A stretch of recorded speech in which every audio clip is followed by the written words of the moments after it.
Good morning, Belize. Good morning. It's 6:30. Time for today's edition of the Morning Show. Your hosts today, Ernesto and Troy. Good morning, Troy. Hey Ernesto, good morning, good morning. And yes, I did not sleep here for those persons who are wondering. You Listen, sleep any at all? yes, I get a couple winks in. Certainly want to say good morning to all of you at Short Lenta and Brett of this beautiful jewel of ours. We're certainly glad you could join us. You're streaming. We say welcome, and we trust that this morning's discussions are going to be engaging and informative. It is Tuesday. It is the 14th day of July. If you're celebrating a birthday today, we say happy birthday, anniversary. We're glad you stuck it out. The Bolido played last night was 0-8. The number drawn was 0-8, odd 8. If you won, congrats. If not, you could try again tonight. Well, any French person living in Belize, Vive la Juliette. 14, it's the 14th of July. Yes, It's the what, day of Bastille. Bastille Day. Of course, in France, they call it La Fête Nationale. It's not called Bastille Day, La Fête Nationale. But celebrations, and they those do to celebrate. France is playing today, too, in the World Cup. So it is kind of like You're right. It's going to be a they're big playing deal Spain, today. Yeah. Playing Spain today. That should be a central part of their celebration today. Believe me, it's going to be. For the French. And they're playing Spain, so it is two powerhouse in the world. And the prediction? Well, I believe that the teams are so evenly matched. I believe they'll go down to penalties, or definitely extra time, because the two teams are I mean, the way how the World Cup has ended up in terms of the top four teams, that really do number 1, 2, 3, and 4. So it's really, in terms of world ranking, it's the top four teams that are there. It's England, Argentina obviously is number 1 because they're the champ. Yeah. Then France number 2, then Spain, and then England. So you have the number 2 team and number 3 team playing. It's almost like a playoff. Right. Where 2 play 3 and 1 play 4, kind of structure, and so it's going to be very, very interesting. Argentina, England is the game I'm most looking for in terms of anticipation, because of the whole idea that Argentina has to defend. They have not played well they've played lucky, and England, basically have 2 strikers up front with Harry Kane and Jude Bellingham, who are basically have nose for the ball. Right. And Messi is not a central attacker. He's a wait and see attacker. Somehow he's not performing as well as he. Well, he has 8 goals. I know, but he has the goals, but like he's like Ronaldo. They kind of hang around for the ball. While these other guys, they're real attackers. They go and look for the ball opening, as opposed to for persons finding them. But it is still an uncanny knack for people like Messi. They do. The skill he has, especially free kicks. Yeah. Just outside the box, the 18-yard box. So you end up with situations where he's lethal most of the time from that area. He has missed some penalties this World Cup as well, but kind of shows that he is human. Yeah. And he is older. And he's older. And this morning, I'm sure this is his last. That's what he said. Yeah, it has to be his last. It will be 43 in 2030. It is not pragmatic. Yes, Ronaldo played at 41, but you could see that he wasn't the Ronaldo of old. No. So, Father Time has been undefeated. Tell me about it. So at some point in time, all good things like that will come to an end. But for football fans, this is Hogs heaven. You tell me about it. Definitely. It's been a great World Cup. If I could add that. The teams playing and considering. Certainly in attendance and in viewership, that has gone through the roof. They've surpassed all their expectation, all their forecasts and expectations. Even so much so that they're thinking to expand from 48 teams to 64 next World Cup. Next World Cup. Which means that you have more games, more nations participating means more fans. More fans, more watching. Yes, you kind of draw more people in. Yeah. How pragmatic that is, we'll see. Well, and I think as a result, some of the new teams, some of the new countries did do a good showing in this World Cup. Well, remember we World Cup started with 24 teams, then grew to 32, and then now we doubled to 48, and they're looking to take it up a notch. I mean, you don't want to water it down by putting too much team in there. Then it doesn't make it. It doesn't make it. It should be. World Cup should be an exclusive block of nations that made it to that world stage. Over the 4 years, you do go through all your qualifiers, and then you qualify to participate in the World Cup. It shouldn't be that you water it down eventually. Yeah. And, just and, allowing and so, just for numbers. Yeah. So you kind of have to watch that. Yeah.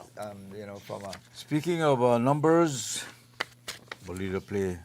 Yes, that was on 8 last night. So this morning we'll be talking a little bit to our friends from the Belize Chamber of Commerce and Industry, their role, and they're offering some training, and they will come in and tell us about that. And then we have this was the literature, children's literature conference that was held in Central America, and we attended. Will be interesting to find out how we fit into that, and we'll be hearing about that from a couple of persons who were there. And we had books. I understand we presented some books in the Creole language as well. And you can win. The worldwide, the price of crude went up again. Way up. Yeah. Way up. It's about Brent crude got it at $86 a barrel, so it's the biggest one-day jump, and that is because the war has started again. But you can win some fuel here. The Puma franchise is offering. You can, I think, fill. Anyway, you fill up on your. Anyway, in fact, I mentioned that I have some tickets in my car that they gave me, and I have to remember to fill them out and drop them in. You got to be in it to win it, as they say. Barrel. Yeah. If you're not in it, you can't win it. We'll take a break, and we should be getting an update. Our team was in Miramar, Florida over the weekend, and we did a lot of socializing, and it'd be good to get an update from our crew who are there. So let's see. Crew done there. We'll take a break. We'll be right back. William.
Good morning once again. If you're joining us, this is The Morning Show coming live from our studios in Belize City on Love TV and Love FM. Troy and Ernesto here in the studios, and you can give us a call.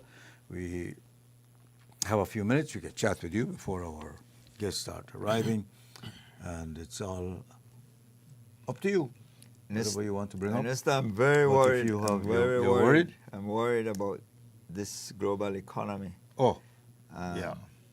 So I that makes two of us. Yeah, because makes two of us. the reality is, and I think we need to have this serious soul-searching discussion, especially how we're structured economically.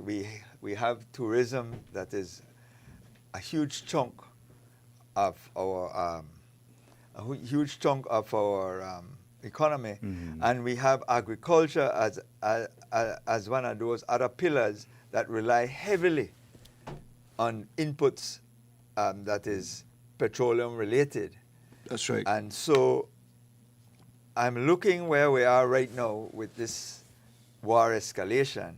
And because of how the markets are structured, there are people who are just fickle and waiting to kind of jack up the price. That's what they to do. create the major windfall and get the advantage. Because, you would have ships floating around outside of the strait. Strait. They come out the strait and they just wait. They float around and they're speculating and they're waiting, saying, okay, and the As price soon as the goes price up. goes up, and then you deliver. And they said, okay, now I have fuel to sell.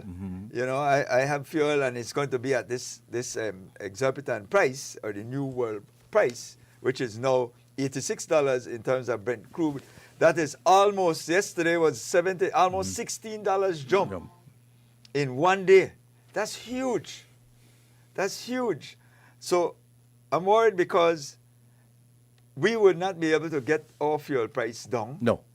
It puts the government in a very Precarious. very quandary situation of how they maneuver their taxes to keep the price down. It will affect their bottom line, obviously, in terms of the revenue that they collect. Then on the flip side of that, the United States is not immune. No. Or North America is No, not no. immune No, to these rises. That is going to affect their cost of living in terms of inflation. And in economics, the saying is that when money tight, leisure goes. That's the first thing. Traveling is a leisure venture. So the first thing you do, you take that meaningless component out of your life and you go into survival mode.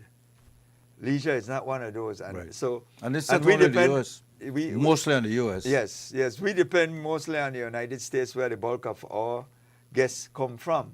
So I'm a little bit worried along that line. And I'm not saying this Well- as a chicken little kind of No, no, no. mentality. And to I'm just compound the I'm just problem- being professional in Yeah. my discussion. And to compound the problem, the last event of the war, the extension of the war, they managed to keep some of the prices, manage it not to go as high because they were using their reserves of crude and fuel. The U.S. was using, other countries was using their reserves. So they managed to keep the price down. But now those reserves are below where they should, I think less than 50%. So keeping the prices low will soon, if this continues another week or two, is not going to help. Yeah, but- And coming back to those reserves, so when they fill up back those reserves, the price will still remain high. Yes. So the prices will remain high for a while. Yeah, and They're And thinking now maybe at least a year. I was saying 6 months at the point in time when they signed the ceasefire, the or MOU. MOU, No. and now we see that the process has totally gone awry. We can't rely on what the United States says, because they say- change their yeah, policy every you 24 hear the hours. Secretary of State say one thing. Now they're talking about charge. The president is saying they want to charge a toll now at 20%. Before that, when the Iranians wanted to do it, they didn't want. They said that They it's call it was international illegal. water. It's illegal to do that. International water should be free passage. Now they're saying they want to. The president is saying Yeah. that they Because want. he is feeding his base and his for local politics. Because this is costing America billions of dollars what they're doing. Absolutely. And absolutely. it's affecting their bottom line. Not only the fuel, but what this war is costing. So to allay that, he's saying we are going to charge you for But what that does, patrolling that drives up the cost even Yeah, more. right. Yeah, because if there's an But that's anticipation why, by the oil, remember you just said they moguls. change their policy every 24 hours. So let's see where this is going. But people act. The market acts on emotion. It's Right. an emotionally charged market.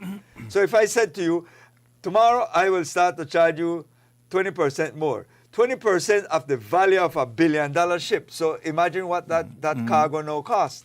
So immediately, I who are in that business say, okay, you want to charge me? Well, you know what?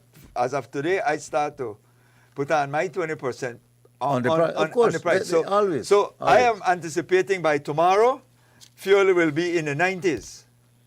Fuel will go to about $95, $96. You mark my word. And because that, in anticipation of that, because the market looks futuristic, he said, oh, you will do that? Then I'll do that. So that is going to continue to escalate over the next week or two. Right. And immediately, that will be priced into manufacturing. So in 2 weeks, 3 weeks' time, when we start getting new stock coming in for to stock the shelves at the store, you're starting to see 10, 15, 20% jump Right. on those prices. Right. It's going to eat away and add to the inflationary component within this country. All has to do with fuel. The irony is that the world, for the last 20 years or more, has been saying we're going to reduce our dependence on fossil fuel. We're going to go solar and other But that's only sustainable for energy. But that's only for energy but if you notice, more money is being put into the production of Listen fossil to me. fuel. That Petroleum that is in is everything, nearly. right. Even in your That's not Vaseline. going to change right with now. Vaseline, your petroleum jelly, you say, oh, name petroleum jelly. jelly. That comes from Yes. petroleum. That's right. It's a byproduct of the Vaseline is a this byproduct. phone has petroleum. Yes, plastic is Plastic made with petroleum So and things that we ingredients. use, all of these lotions and all of these things, the base that creates that slippery form is petroleum. petroleum. Yes, Vaseline is made from Besides petroleum. Besides, I just said about the reserve, Iran is attacking infrastructure in the Middle East where they produce It's delays and delay. so it's even if the war ends tomorrow or completely finishes tomorrow, the after effects of this will last for a long time. There's a long time Yes. for them To come back to normal. to rebuild.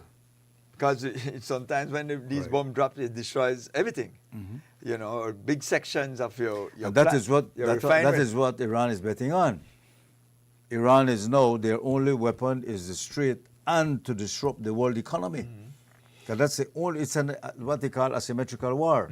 These are not two armies facing each other. It's a huge army facing a smaller country that doesn't have the hardware. Well, it's the same level of warfare that the U.S. did against the Redcoats or the British back in 1776. Is they went to guerrilla warfare and tactics that were different than what was conventional before. Right. Because Vietnam, again, was an unconventional war. You had gooks and so hiding in Well, they manholes lost for that days war, and you know. days. And the U.S. couldn't win a war like that, even with their technology, because these were people who were, as I mentioned earlier, were radicalized. And so that's a mentality. The Germans couldn't win over the French, even though they had the might, because you had the resistance that were there and underground, and they continued to form part of putting together what became D-Day. You know, in terms of the Normandy storming and so, because they actually organized that. Well, now that you mentioned that, what's happening in the Middle East is a result of what has been brewing since World War II in the Middle East. You know, we of course we being this part of the world and the Western Hemisphere, America is basically the country of power and controls the region and so on. But this is a result of how the world was structured after World War II, especially in Europe and the Middle East. This is not just a war that started Well, 1948 is what, after the war, that created Israel. Yes. In terms of what we know it to be today. That in the Middle East. Which then and in Europe, America is rightly so, went in and saved, they helped win the war. Of course, the Russians came in from the other end, and that's how Hitler overestimated his army, and he ended up with facing two massive armies. And but considering Siberia was a miscalculation on his part. Yeah. So at the end of the war, there was still Russia. That's why you had the Berlin Wall for so many years. They split up Germany between the two countries. So Russia was always there. So America knew that Russia could be a threat. So they formed the European, they helped the European countries. They loaned a lot of money to European countries for reconstruction and created NATO.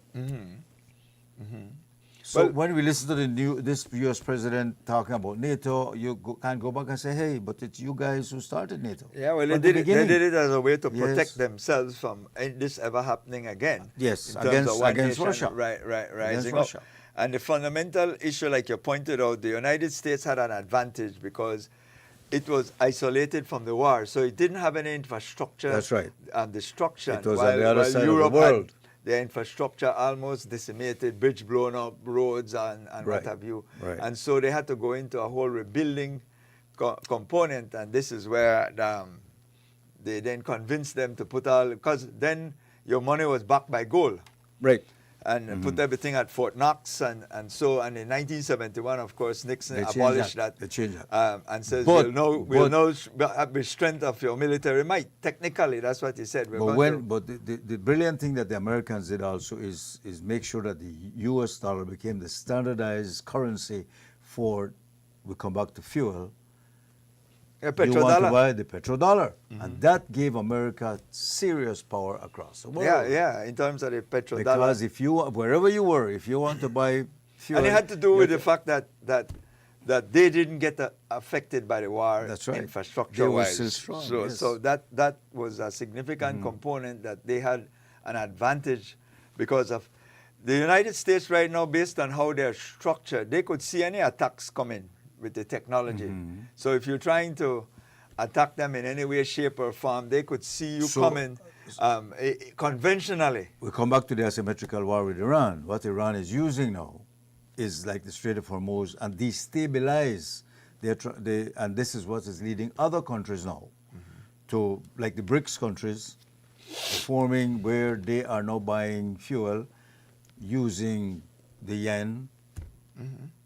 Well, the fundamental Chinese issue is that 20% of the world's fuel comes through the Straits. So you have a shortage.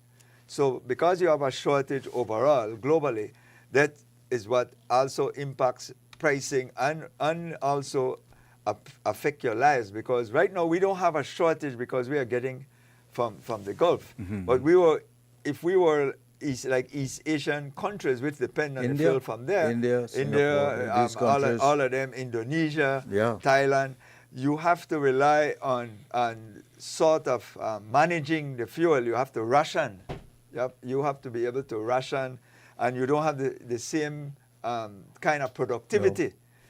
No. They had to cut their work week. They had to do several issues they had to take on and put in place. A few months ago in some African countries, you had protests because you couldn't get any fuel at all. Not even fuel motorcycle. Well, that's the point. And so that affects productivity because then you can't get to work, you can't get there, travel, especially if you're very far, you're depending on a bus, you're depending on your own personal transport. You need fuel to create the energy. So when you have this shortage, you're going to handcuff the globe. It's good to be concerned. However, it should, because speaking of fuel, jet fuel went up. Now the airlines because in a Creole, no, they play for charging now. Their prices went up, they're charging And because you for everything. the demand has not been affected. Thank you. And- and so that- which that throws makes a them- little bit of, optimism in the whole picture. Because we talk about travel and coming to Belize and affect our tourism industry. But if it drags on, we may have survived the first wave. But if it drags on, those costs will continue to go up. And at some point, even the middle class in the U.S., which we depend on, because that's why we are called a niche tourism destination, we don't depend on the backpackers and like that much. We depend on persons who have added income and come here. Higher value. And even though we cost more, they will come here because we are Belize. But at some point, if this continues, it will affect travel. And it has to. Right now, like has been pointed out, this summer the airlines anticipate that travel will go up in terms of the demand. So there's no incentive for them to reduce the cost because people are still buying tickets at that high price. Right. But that will have some diminishing return at some point in time because as you get into the slower season or time, then less persons are going to be traveling, and then the traffic is going to be this way. We want the traffic to start come this way. Because right now, summer people are mostly moving into the U.S. and so visiting, and so because school Staying is at out home, and yeah. so different things. But now we want the people start coming out, especially when the winter months But it's start already coming affecting. Even though we say the demand is still there, it's still affecting.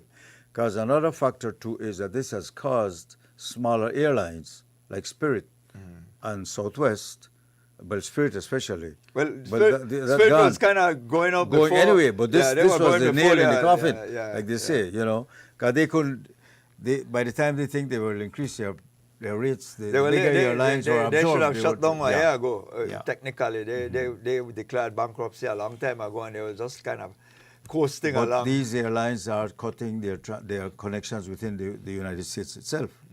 Yeah. Some routes are being cut, Well, that and that again, affects international travel. and that again is the airline looking at profitable routes and those that are much more profitable, and that's how you run your business. There's nothing wrong with that. No. If you No. have areas that are losing money, no business is in business to lose money. They're there to make money. So the reality is But wrap it up. You're right about the concern. yeah. You're right. So It so will right now affect packaging. It affect. We have a lot of small, medium, and businesses that are being promoted, and the government is doing a good job, promoting these small businesses and so on. But these businesses depend on packaging that they buy. The little creams all the and all inputs, we do all the is inputs. all coming in from abroad, made with fuel byproducts, and of course, the price of that, a plastic bag, a plastic container, a cover, You pick it, and it will have petroleum byproduct. You go to agriculture, fertilizer, the Yes. tractor, everything there is all some component of petroleum built into it. My advice is, you have to guard your dollar. You have to protect your dollar. It's not easy to earn, but when you earn it, don't be so quick to let it go. Travel only if necessary, and you buy luxury and leisure items only if necessary. Right now, wait and see. Cash is king right now. So if you have cash, you have flexibility. So the important thing right now is to hoard up as much as you can. Save up. Spend We're also wisely, in the hurricane spend very season. We wisely, saw what yes. happens. So all of these factors we have to be prepared for, because sometimes Murphy Law just goes to work. Whatever can go wrong will go wrong. And so my point is, just be very, very thrifty. If you don't have to make that sort of leisure spend or that luxury spend, don't do it right now.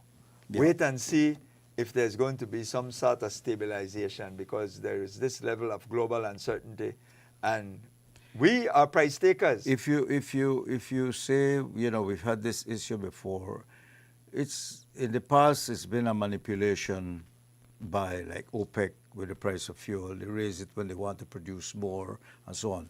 This one is being caused by a war that at the end of the day we can't control. None of them we could control. as No, price when I say takers. we, I mean it globally. Oh. I mean putting yourself in the big picture. We have had issues with OPEC and these oil producing countries raise price or cartels. They reduce exactly. production to That is increase being demand. affected because you have certain, Reduce supply, increase demand. we you have could we increase have prices. OPEC is losing membership. So this is a much different picture. Yeah, the UAE. This is really a the UAE catastrophe. just backed out back- from them. And then you have a couple of others who are looking at the same situation. 2 minutes after 7, we'll take a break. We'll be back with more here on The Morning Show.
Good morning, Belize. Welcome to the morning show, Love FM, Love TV. Ernest on Troy, and we have some guests in studio from. Well, we'll be talking about the Belize Chamber of Commerce, its training, and who it works along with.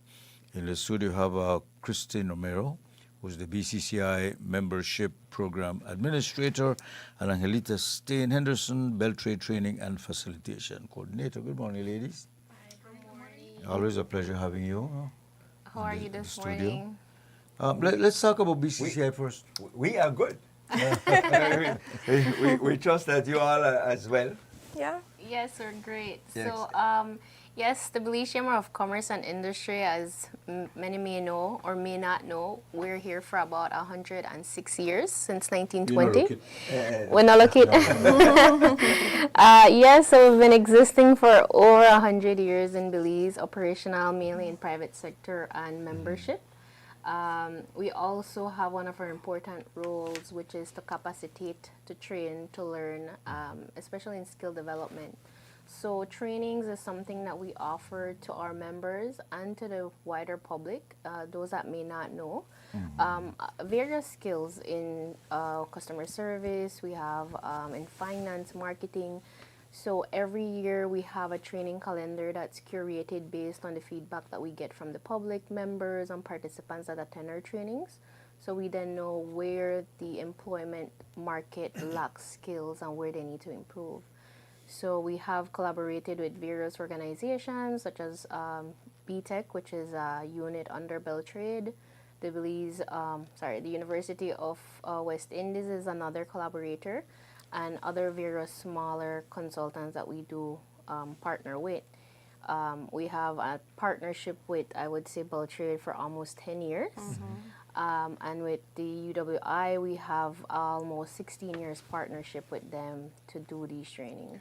When I look at the training curriculum, and unless we miss it, from a Beltrade standpoint of BTEC, we're looking a lot at soft skills. Right. Quite a number of academic type structured skills. Is that where your survey is saying the demand is? Because we keep hearing about there are a group of people who don't necessarily subscribe to academia, but are more wanting to be vocational trained, and so how is that mix being looked at, or is there a mix any at all? So I like what you mentioned, that a lot of our trainings are focused around soft skills, and we always say in our trainings, yes, it's good to have the technical skills, and that's great. You learn that when you go to school. However, when we do our gap analysis assessment, it shows that a lot of employers are looking for different soft skills within the workplace. So communication is a big one. Having time management skills, learning how to work on a team. These are different things that we need to have, learning how to work with others when you're in the working environment. These are skills that are very necessary. And also too, we provide trainings that are at a limited time basis. So it's something that's easier for persons to come and take a part of, and they can take a lot of knowledge and skills away from it as well. So overall, the general feeling is that when you look at our business landscape in particular, we have a very service-oriented mentality, and so that's where a lot of this soft skill would get applied. Is that deemed to be, and maybe holistically, how does the chamber maybe looked at this from a holistic standpoint, and then say, you know what, we need to compartmentalize so that we could have a mix? Because if we go in one direction, then we are short in certain areas. Not saying one is better than the other, but because you do have to have vocational components as well, because in order for the light to turn on, and so the electrician had to do it.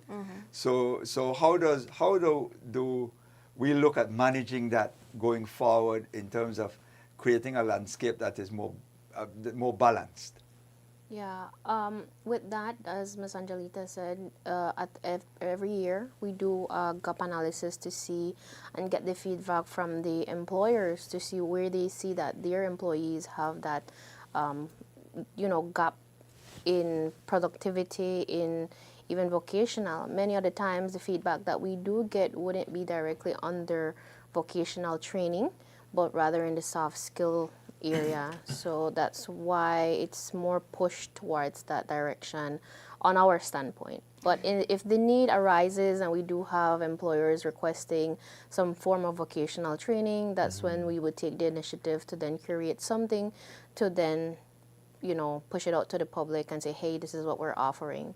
Many other times, soft skill is something that a lot of people may not realize how important it is, or may deem it as something not that necessary, but we've noticed that is something as a core essential value in the workplace, like a vocational or a trade, that needs to be there from the get-go. A lot of people have that mentality that everything has to be technical. Some people have good skills in technical training, but may lack in basic soft skill training. When we look at least when you look at most export, everything is still technological based. Correct.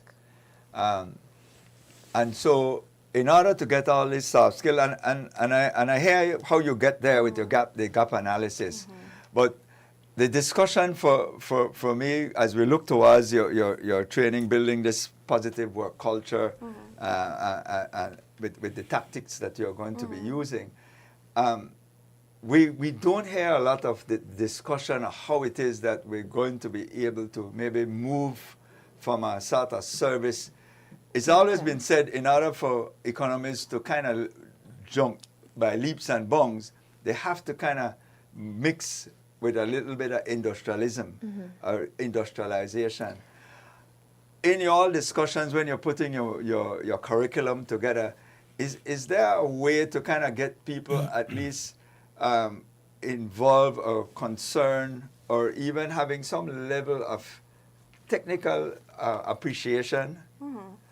Well, I'm not quite sure for BCCI's point of view, but for BTEC, we have a mixture of trainings that we do offer to the public. So yes, we focus on the soft skills, like I mentioned earlier, but there are some technical trainings that we do provide as well, such as project management, monitoring and evaluation. And even in our job preparedness trainings, we do offer some technical expertise as well. In the BPO industry, we have for cashier that is coming up, we have for wait staff, different technical skills in different industries based on the needs gap assessment that we do provide. So there is a mixture that we do provide to the public, but why we try to focus mostly on the soft skills is because, yes, we have those technical skills, and you could be the smartest person in the room. However, if you don't have those necessary essential skills, like Ms. Kristen mentioned, the soft skills, you won't be able to keep your job when you're working in the working environment. When you look at, well, Ernest, you had your business. When you're looking at attracting an employee, you first look at their technical skill in the first instance. How do you get around that? Or maybe the question is, are employers being honest in terms of when they're answering your survey or your needs assessment, when you're doing that gap analysis? Do you believe, because it sounds good to kind of work on these soft skills area, I'm not saying anything wrong with them, because I'm a big advocate for that, because you could be a lousy person, a good technical person, but a lousy individual, and so you kind of toxic and contaminate the entire area and make it an unproductive environment. I think where I would go with this is ask, how important is the management of human resource when you look at the business community in Belize? How many companies actually have a human resource department? This is where you begin. Your staff needs to know that they are really a central point of a business, and you worry about them. That's what human resource is supposed to do. Manage the attitude and the way your staff behaves. How many businesses, only the big businesses, if they do have a human resource department? Well, we do have an upcoming training on August 4th on strategic human resource management with UWI. And we've noticed that humans are essential, ourselves, we are the greatest persons that we have in our business as our assets. So we need to make good investments in our assets. Many of the times our target group isn't necessarily only larger companies that have an HR department or have That's an where HR I'm going with personnel. this. Smaller and medium businesses, they don't have an HR department or a personnel. So that sole person needs to then act or have that skill to then know where to disseminate and how to interact with people. So that's like a one-man show with all the skills. So that's why it's offered likewise to them to say, hey, not because you don't have the skill in a degree, you are not able to take it. You still can take the course, and that's. But you have to choose someone that's going to do that course who will prioritize Correct. human resources. Correct. And I think many of the smaller businesses or medium size, it's the boss who's the human resource. Correct. Because we talk to universities here and they all come in and offer all their courses. Yeah. I don't hear a lot saying, human resource is one of the upcoming careers in Belize.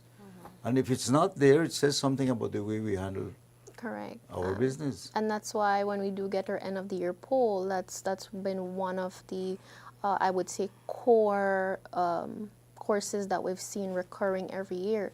So our calendar is not set in stone that it will be the same next year or we'll be offering the same courses. But that has been one of the core courses that keep on coming back. And we've noticed that a lot of people tend to, take advantage of that. And it's the larger businesses as well as the smaller business. So it's a mixture of both that we've seen come to these courses. Because it is a cost to have a human resource department, isn't it?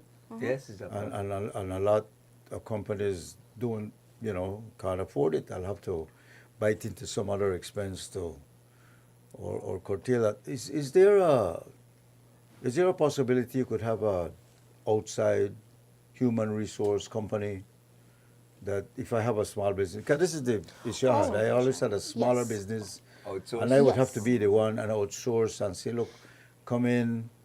But sometimes I don't want to hear what they have to say. That's the thing. I would say in the chamber's standpoint that we have members that offer that service. So there are a few members in our membership that they offer the human resource service as being outsourced. You don't have it, they're able to take care of that service for you. And then in August 11th, we do have another training coming up with BTech. It kind of goes hand in hand with the topic of human resource because it's building a positive work culture in the workplace, and that's something that a lot of people don't take in consideration. That as I mentioned earlier, what takes place in the workplace is highly important for productivity. And retention as well. So it kind of goes hand in hand, and we always encourage persons that go to our trainings to take a look at our calendar and see how you can tie in what you've learned to another training that can actually contribute to what you've been trying to achieve for the year. And we think that rewarding our staff has to, give them money. Yeah. I remember buying a book years ago that said 1,000 ways to reward your staff without giving them money.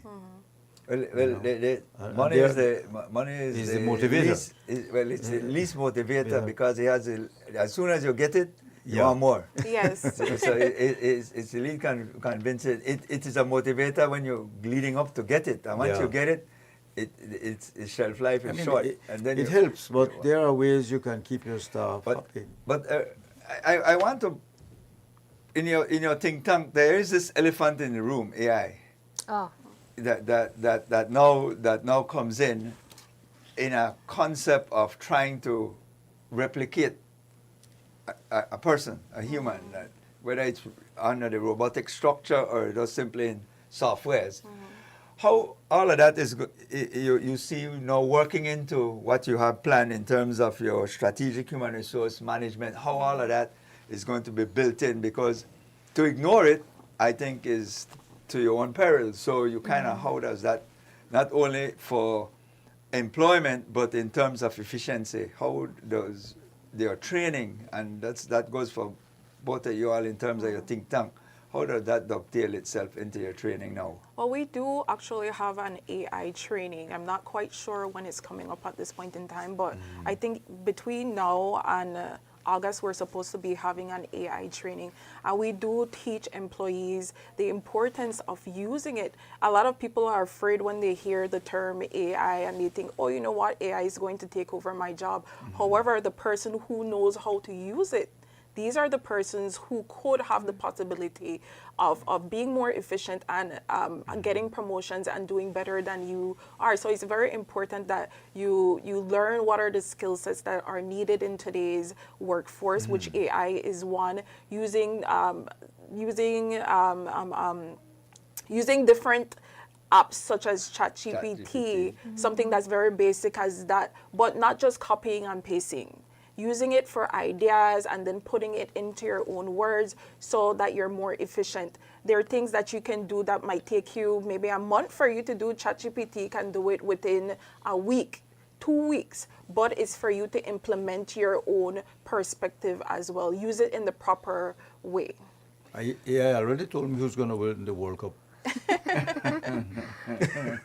at all the algorithms. They put in everything together, you know. All right. Don't say it. It is a This is a recent article just here. Economists are coming around to the idea that AI really is killing jobs. You know, it says over 200 economists and researchers across the world are telling the technology leaders to begin building policies and institutions to address AI disruptions. Instead of being displacing, it should help, like you said. yes, yeah. It should But be managing it is, there we come back again to leadership. And that is why I asked the question, because as we are looking at this strategic, the word strategic human resources, saying how strategically can we now plan to be able to incorporate AI into our business, but doesn't have any serious detriment maybe to staff count and Yeah. maybe even to the fear, because sometimes just the fear that people will lose their job doesn't make them productive and efficient. So it is to look at that from a strategic standpoint, and as you pointed out, to kind of see how you can incorporate that to enhance your performance. But the bottom line is that many persons believe that I have to now shift away from the soft skills to the technical side, because that's where the money is going to be, to repair the robots, to do all the softwares. Plumbers will never be replaced. Yeah, plumbers. Yes, unless you find some other mechanism to be able to do disposal. But that is for another discussion. Correct. But the question is how much more deeper and when the curriculum are being put together, is that an ignore factor now, or you kind of always have that there? How do we kind of just mention it to persons that, you know what, that's going to be there, but you don't have to fear it? Yeah, in the chamber standpoint, that has been an emerging topic we've seen this year in the feedback. So every training we would get feedback from what not only the employer but the employee that's there would like to know where they can, delve in for next year. And AI is one of the topics that has been constantly coming up. So we have been internally discussing how we can incorporate an AI training, because AI is a broad topic. There is AI we're still trying to understand it. Yes, AI usage in a lot of things. But it's finding out from the employment sector where they will see that challenge that AI has been affecting them. Because it's not only in the workplace, it's also psychological. A lot of people are afraid that, they might be jobless, or they won't be able to have, finances because AI is taking over. So it's just trying to figure out where so that it can be effectively and efficiently put out to the people and say, hey, maybe this is the strategic way how we can approach this challenge that everybody's facing. So how does a member of the chamber get involved or benefit from these trainings? It's very important. One of the main reasons is people look at it in the retention standpoint. They can contact us directly. I'm the person in charge for trainings, so I'll be the point of contact. They can visit our office on Coney Drive if those that are feel more comfortable in the face-to-face conversation. They can contact us via phone call at 223-5353. 5330, I'm sorry, or via WhatsApp. Say it again. That is 223-5330. Okay. And See, I never may forget. yes. And our WhatsApp line, which is very active, that's 614-3138. We are very responsive via email. Some people prefer email. That is at bcci@belize.org. On our website, we have a list of trainings that we have. And then you can also see the upcoming trainings and events that we have. That does not limit someone with only what we offer. We also do customized trainings for companies. So we've had companies come to us and say, hey, my company requires or we're lacking training in emotional intelligence, for example. We tend to then curate a customized training on what they would require with their group, so it will be a bit more intimate, involved, and it kind of works better as a group, so they can internally identify their issues and work around that. So it's not only limited to what there is on the listing. Yeah. Yeah. Overall, though, when you look at your training, this is something that you would be able to, each individual company or persons would be able to basically, they get a discounted rate, they apply. Yes. How I go So- about taking this training? Yes, so in our membership And pool. who should take it? Yes. In our membership pool, we have a tier level, right? So each tier has their own benefits when it comes to trainings. The higher you go, the more discounts you get. In terms to groups, we do offer discounted rates as groups. And for the the public, because it's not only for our membership, it's also open to the public. Likewise, there are certain discounts apply to certain areas. We also have a lot of postings on our social media page. A lot of people, that's what we've noticed from feedback, that they get to know about our trainings are via our social media page and our emails, because like Mr. Troy said earlier, we send emails constantly. So and who's recommended to take these trainings? Wasn't a bad sense. Yeah, I know. The information is good, a lot of They're busy. Yes. So we would encourage, the CEOs, the management staff, the administrators, business owners, those that can then all learn and disseminate within their organization. We don't limit it to only them. If the organization see that there is potential in a different employee and they would like them to learn that skill to potentially then rise up the ladder, we do recommend that as well. Okay, before you go, we know that your training comes from two main sources, Beltrade and the UWI Open Campus. Sneaking in on us just now is Mr. Ian Karcher. Good morning, sir. Morning. Before Yeah. you go, is it different levels of training that are offered by these two institutions? Yes. So the structure in terms to the university is a bit more structured with a curriculum that they provide, and Beltrade or BTEC, they have their own structure. The good part about it is that at the end, both organizations provide a form of certificate to the participants, so they can know, hey, it's recognized from these institutes that you took a training. Maybe Mr. Karcher can quickly tell us, what kind of training Morning. the Open Maybe I'll Campus sign some offer. credit hours to Yes. The thing is, UWI has an MOU with the chamber. So, UWI is the #1 institution throughout the Caribbean. So now you as an employer and provided professional development training for your staff. It give them credibility that they could take those certifications and add those on the CVs. Plus, you're building your character in that you have more training capacity. You could seek different jobs, and even as an employer, you get your own training for yourself, right? So the certification has both BCCI logos and the University of the West Indies logo on it. So What specific trainings do you offer? What areas? I mean, the university itself, Well, I mean, in relation to BCCI. it's more business oriented, Okay. more hands-on, supervisory management, time management type of stuff. Okay. It's Sounds good. it's more in that area. Compared to the university, we more have a degree Okay. situations, Yeah. right?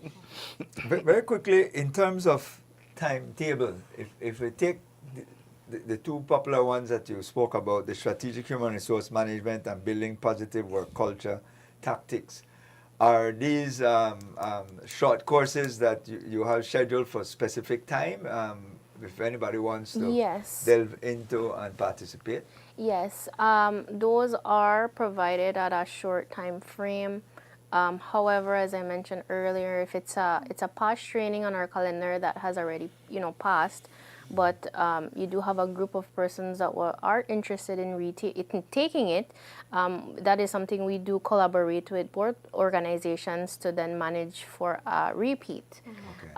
And as I mentioned, these two are both sort of our core. So Okay. we've seen it come around almost every year.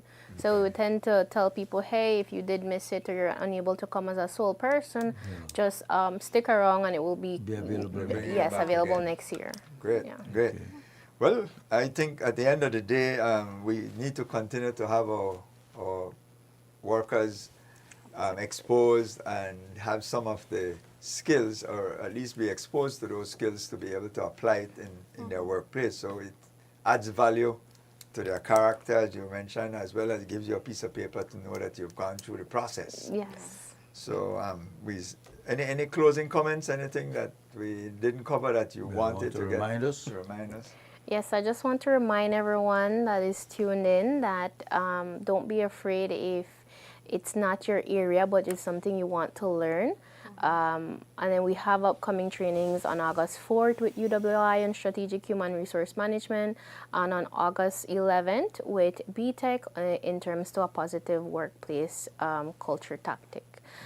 So with that said, I also would like to say that they can visit our website at www.belize.org, and you can see the listings that we have, and also stick around on our social media pages where we also tag our collaborators, we post our trainings and also other events that we do have.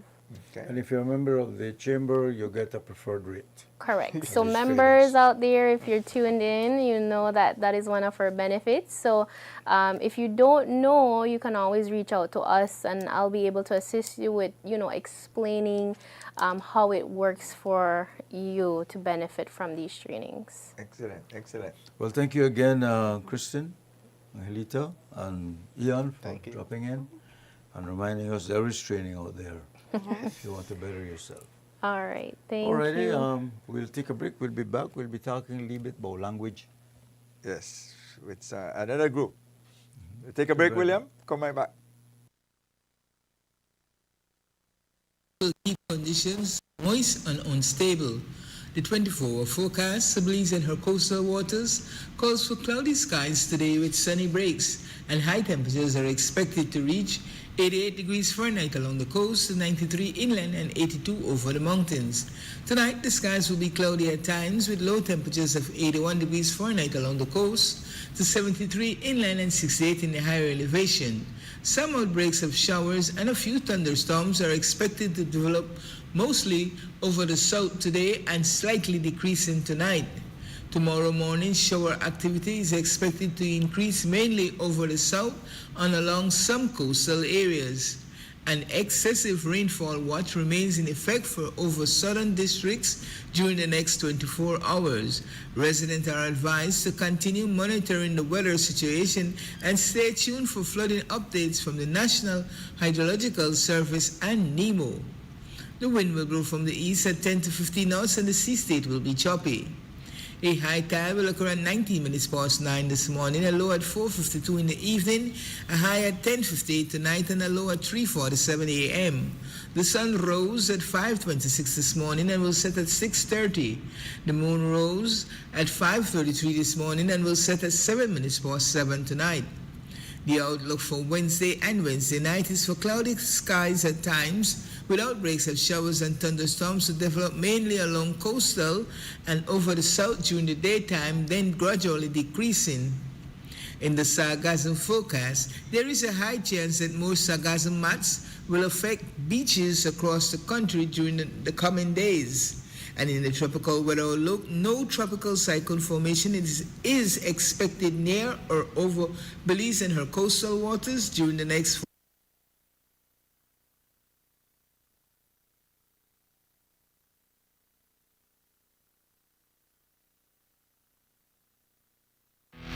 Ready! Pelican is more than just brewed in Belize. It's made of Belize. And being made of Belize means being authentic, unique, and proud. This is what that looks like.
Pelican, the beer of Belize.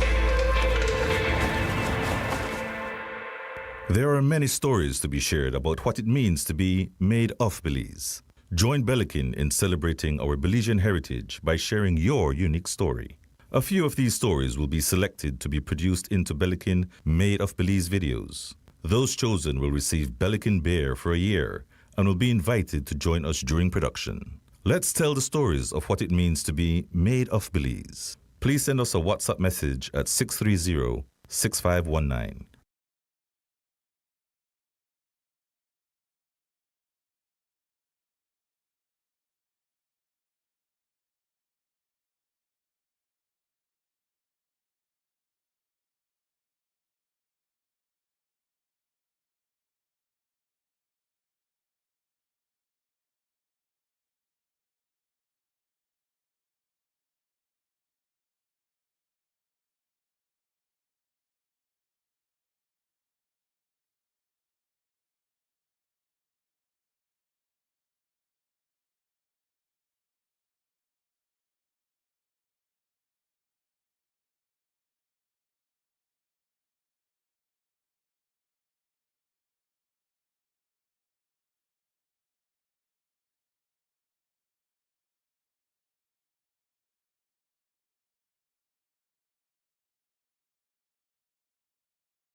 Good morning, everybody. Welcome back to the morning show. And if you've just tuned us, well, thank you for choosing us. And we are at what, 20 minutes? Yeah, there about No, 18 minutes 18 to minutes, 8 actually. o'clock. You'll be at work at 8 and you're not out the gate yet. You might be late.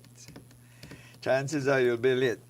Ernesto, we have a new set of guests. That's right. And ladies, again, I am the happiest man when I have the Yes, ladies. there you go. You know, I have no complaints No, about no that. argument with you. No, not at all, not at all. In my marriage, I always have the last words, though. Yes, dear. Yes, dear. Yes, dear. why am I in this line? Because my wife tell me. Wife to- tell me, yeah. yeah. That's a line that says she's not my boss. yes, yes, but yet I listen to her. Yeah, so you're going a line over there, right? Wait. That's where I'm going. We're joined with Creole girl herself, Sylvana Woods from the Creole Council, but she was part of the Creole language team and still is, as well as Katie Nume Usher from the Image Factory. Imagination Factory. Oh, Imagination. Imagination. All right, Yeah, so, we- so yeah, some of they you have never that. get Just the like update. name change. They didn't get the update. which I kind of like better. Yes. Because it kind of broadens, Right. you know. Exactly. You It's imagine far it, we more could, open. Right. we could do it. And you all attended what would we consider the language conference? The segundo encuentro de literatura infantil y juvenil de Centroamérica. Sí, claro que sí, eso es. How you classify it? This was a language conference? It was a meeting of literature to promote literature and the movement of literature Okay. in Central America for children and young people. Okay. But also, you need a writing system to have your literature. Okay. And so a lot of the documentation of, like for example, the Creole Dictionary and then other local languages. Okay, okay. That's interesting. So the Segundo Encuentro, it's in the framework of the 23rd edition of the Feria Internacional del Libro de Guatemala. And so it was organized by the Asociación Gremial de Editores and then coordinated by Libros para Niños, which is an organization out of Nicaragua, but which is now based in Costa Rica because of reasons of They closed them down. Political reasons. Yeah. political reasons, Yeah. and also to the International Board on Books for Young People, IBE Guatemala, because IBE has different organizations, throughout the world. This one was Guatemala based, so it was just before the Filgua, which is still going on, and the reason why it was so pertinent to have Sylvana with the Creole Dictionary is because, so this year the chosen country was Germany, but one of the honored persons was Dr. Rigoberta Menchú, which is, a huge figure Yes, in Guatemalan culture, in indigenous culture. She visited Belize, I think, in 1998 in May. And so if we may gone, maybe we may say the president was there. So this is like their huge event, right? They have editors, illustrators, authors, readers from all over the world. And so, as Sylvana said, this was a really good opportunity to sit with editors, illustrators, librarians, mediators from all over Central America and to talk about some of our challenges, right? Whether it's publishing, printing costs, quality of printing, what does quality even mean? Remember, there was a workshop on quality and why it's important. But sometimes, you might not have the money and the publishing capabilities to produce certain quality, but you still need the book. You need to get the book out there. And so it was really, and when she did her presentation, they say mash up the Spanish, but she defended herself. And what I liked is that you asked them straight out, how much I want to talk English, and then, let a hand fly up, because we did a Guatemala City, right? When they asked them how much I want to talk Creole, they just say like maybe one finger. Well, actually, when I did, I timidly. said, put up your hand if you talk English. And then they're like, Some went up, and then watch, will share had Billy translate. Right. And then I said, all right, uno think I take uno make kuno mono if I try broke up my Spanish. And I said, did you understand that? I said, okay, it proves my point. It's Right. a different language. Yeah. But you know what moved me the most? I know, ask the question. I even cry. I don't know if you may cry too.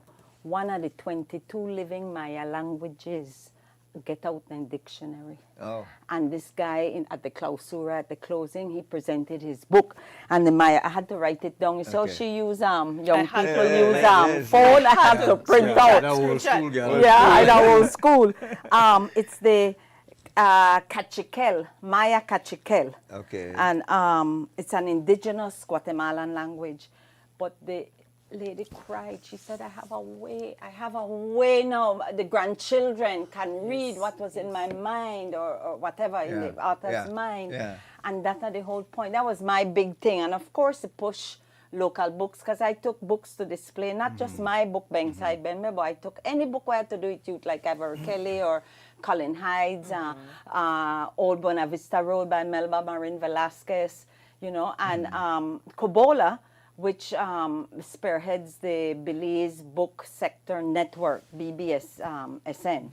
So if you do any kind of writing, I encourage you to join BBSN. Right. It's a very small fee for the year, and then you could get opportunities like this for travel, showcase your stuff, meet other people.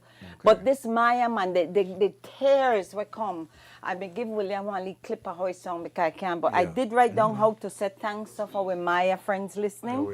Maltiosh would be thanks in this Kachikil language. Is this But the first time we attended the Central American event? it's only the time? second year it's being held. Right. It's the second annual encuentro for literatura juvenil. Juvenil. Juvenil. Juvenil. Infantil. Juvenil. And so it's only the second year. But I do know that BBSN, Belize Book Sector Network, they think about, of course, care more different, invite other authors and so, but also maybe try and bring, because some of the lead things with illustration and so, you know, to have workshops for people who want to write. Interesting that you brought that up, because the topic before we were talking about training people, and the issue of AI came up, because as now that we're talking about all of these languages and literature and so, there seemed to be a sort of sanitizing of all of these things with AI, making it so simplified. And so even if you're making movies and all these illustrations, we see people who used to make a lot of money off making flyers and brochures, and so you put in a few keywords and the thing bring out something close to where you want. If you want to do a song, you put in some keywords and you pick the voice you want. Grade papers to Yes. put in your And so I'm saying, in your discussion over there, how impactful did they feel that AI is on maybe even culture? Would it whitewash it? I how was do you in feel? one of the workshops that brought that up, and I know you all had some guests the other day on the same issue. 3 artists I was talking to Katie.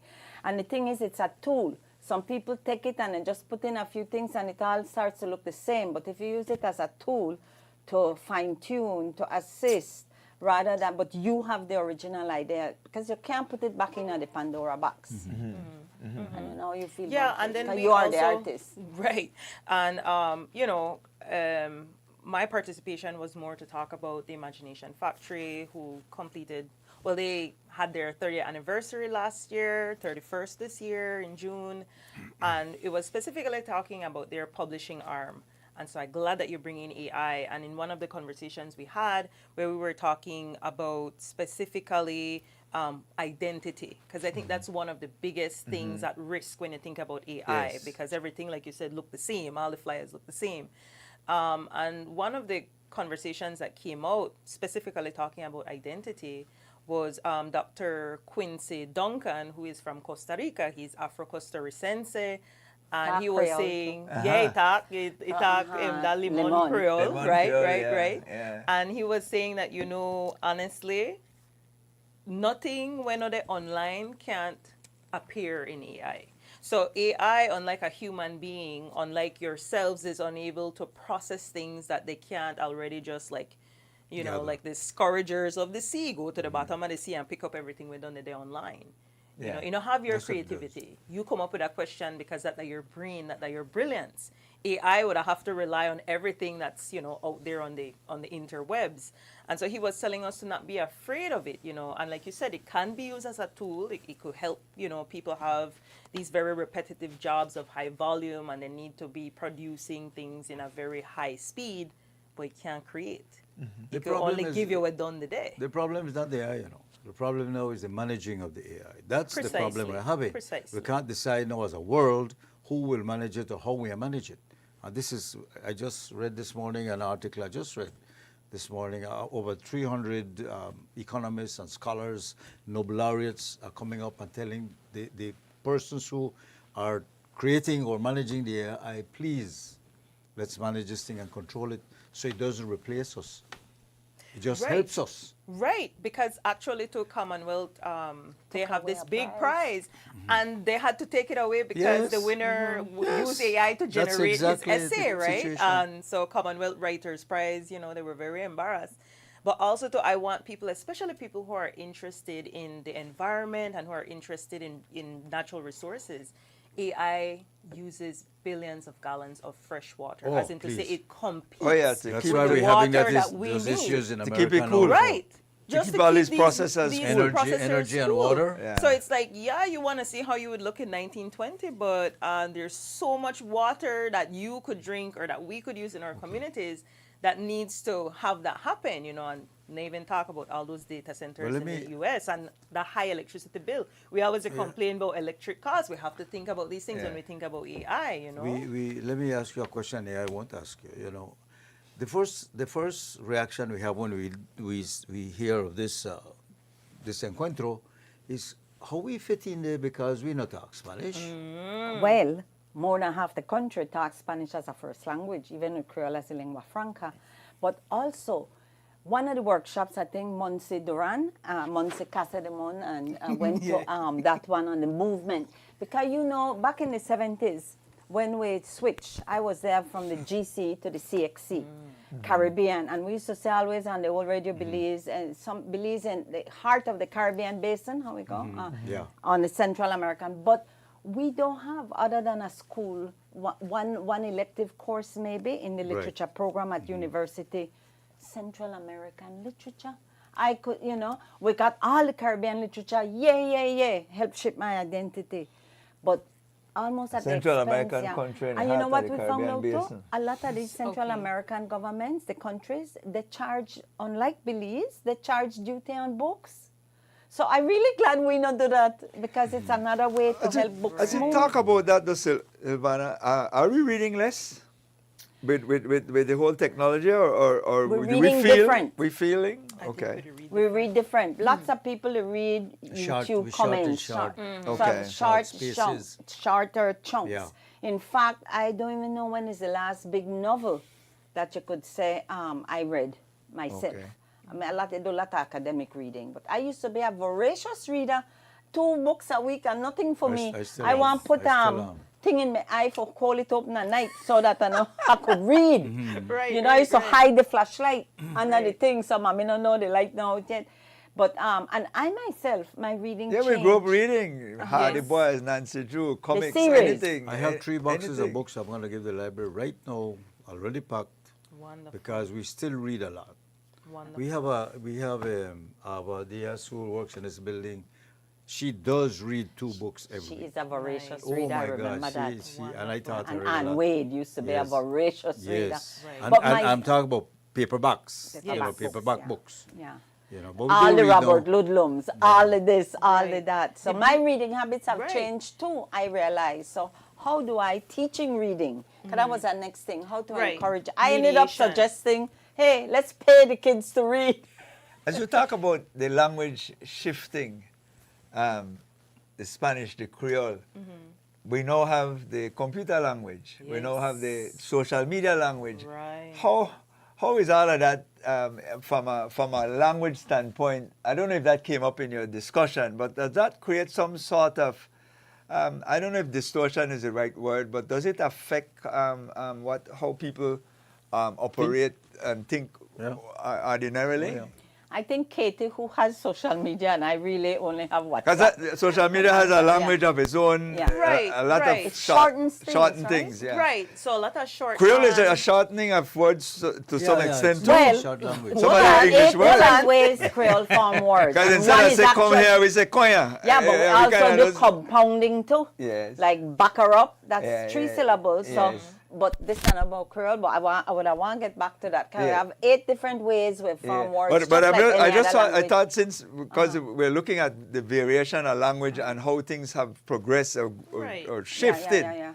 So Right. in the last, for me, maybe in the last 20 years, the renaissance in terms of technology has been so great, especially in communication. Absolutely. That has changed the landscape Absolutely. for more So than even though I do have social media, like I'll be 40 next month. So there are a lot of times I'm online and I have to Google every single acronym because don't I'm look like, 40. wait, which one?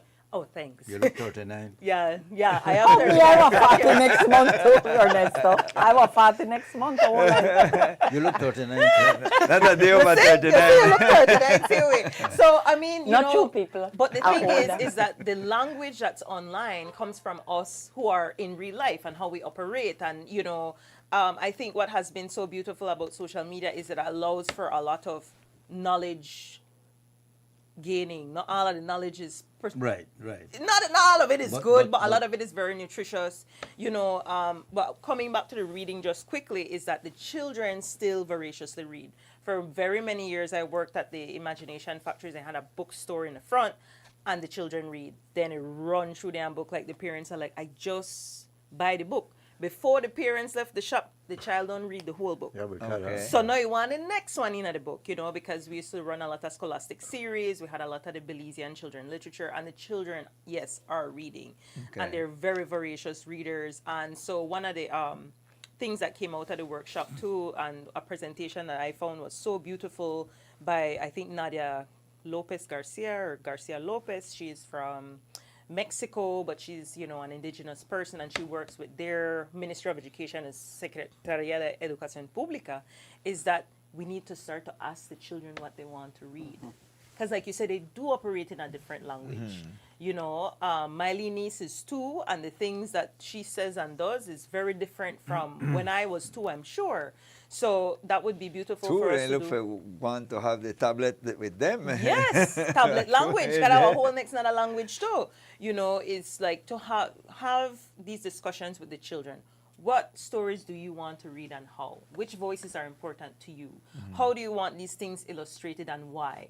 And just quickly for the question of how Belize fit. There you're seeing on the screen the Maya language I was talking about. Yes. Yeah. The, one of the 22 Algo Crece surviving. or I don't want to mispronounce Yeah, yeah. Jun Nalach. I sure I messed that up. But it was a beautiful book, and it's good to see indigenous languages printed, and that they were so excited about Silvana's presentation because there were a lot of indigenous groups. You have Garifuna, you have Cachiquel, you have Quechua, you have different Maya groups. And the thing is, you said this very important thing is that they tell us to just get rid of our indigenous languages, kind of matter than our real language, our dialect.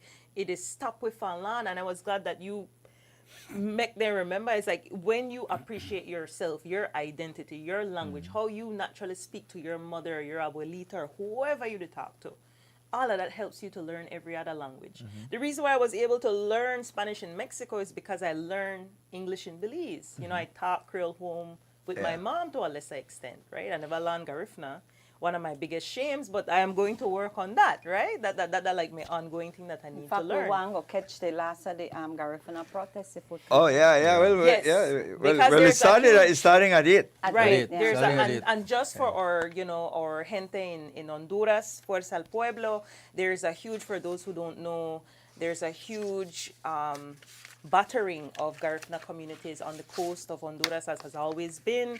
We remember in 2020 in Triunfo de la Cruz, how they had 4 disappeared Garifuna men. Now again, we have the Honduran police. They're in the neighborhoods. They're just shooting up live arms. And so we really want to give support to the Garifuna communities of the coast. They have made legislation, the Honduran government has made legislation to change the agriculture law, and that will definitely affect indigenous communities of Honduras, right? Whether Lenca, or, right now it's Garifuna, but it will go to other communities. And so to understand how Belize fits in the Central American context is that it's a Central American place. Belize has always had a Central American vibe because we are geographically located, you know, like we were talking about plantain, but the way how they eat the Oh. plantain and know how we I eat can tell you plantain. about the food. Pudut on steroids. Right, the machuca. Oh my gosh, all the seafood. It was so good, even though we were in the cultural capital. They advertised Gusina. Gusina Garifuna. That it comes fresh every day. Man, that place. and they had Giffity, you know, all these things. But this was in In Guatemala City. This I went City. Zona in the Uno. city, Yes. in Zone zone one. uh-huh. And you know what I wanted to mention? There is hope because the Ministry of Culture and Sports helped to support this, was one of it. Yes. The Belize Ministry of Education actually printed the 2 sets of dictionary, first edition, second. So there is not enough yet, but hope. They're not like 25 years ago. So yes, we're marginalized, but we have to work more through things like that. What are we, at the end of the day, how is that going to change the way I speak or the next generation coming up in Belize? Speak? Besides, yeah. I'm not so sure because language is dynamic, but what it will do is by having our obras quedan, our works remain, all right? Al posterity. final, like Julio Right. Iglesias said, right? The works remain, la gente se van. Otros viene a continuarán. Yes, At the tribe bueno, of continue. Spanish, Yes, yeah, yes. right? You see? La vida siga, but no igual. Because we have written works. Yeah. So that, you know, and to me that was a And, big and, thing. and those are online, Codify. so AI will be able to pick that up too as part of Well, its... yes, AI would be able to Yeah, pick so- it up, so but the it's- most important it's- for me, for example, there's this editor, Hira Fayo. They're from Costa Rica. And I pick up this book about Cahoon, and then they get to the heart of Palm, and I say, oh, it's a Cahoon cabbage. And that's how Belize fits right in at a Central American story. Is that they call it that is Corazon that de. is how we are looking to fit. Uh-huh. Because, you know, until recently, we didn't want to be Central Americans. Until recently, I'm sitting and listening to you ladies, you know, and on a spit out on a Spanish, you know, and I'm telling myself, this is a pleasant change. Because we actually resist this. As a society, Belizeans resist what, well, not some. Okay. But you know what? Tell though? my You know story, what, though. though? Because, My hold granny- on, the effect has already happened to our country with the Spanish. It Right. is inevitable. That has already, it's coming into us. And now we are turning, only a few years ago, we didn't want to have Mexican products on our shelves. We didn't want to have anything with the Spanish word on it because we thought it was inferior. It was The enemy inferior. infiltrating. But for Exactly. me, I had a very different experience. we have to catch up. Right. We do. I And this hear is you. awesome. I This is hear where you. we need to be in there. Right. But unfortunately, like any country, you will have a there were- group who will resist this because we are losing our English, we are losing the English thinking.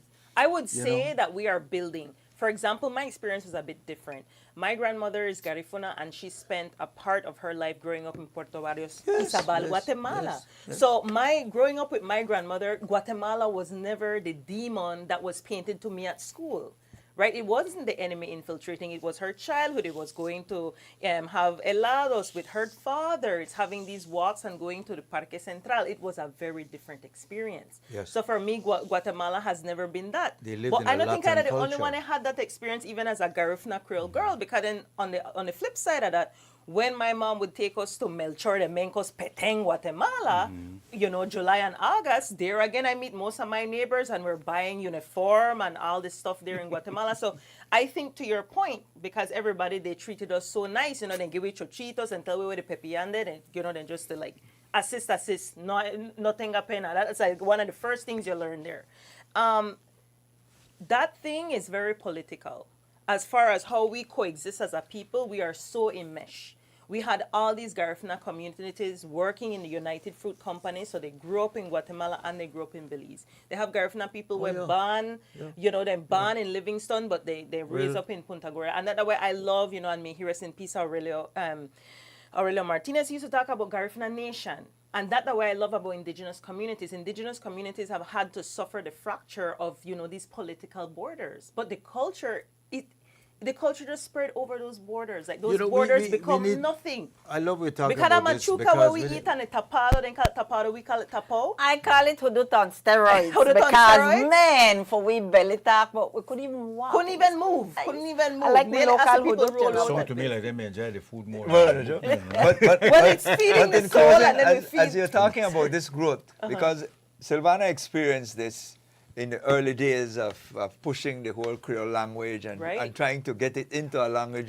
You remember the back and forth, you, Nicholas Pallard, and all Yes, of that. yes, That's yes, gone yes. through all of that because there was resistance to the whole concept of wanting to accept Creole as an actual language and not a dialect.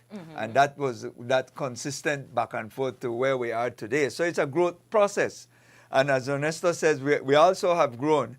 We started out resisting the whole immigrant community and not recognizing the fact that we were surrounded by Spanish-speaking people. And now here we are today where more than 50% of the country speaks Spanish almost fluently and as a first language.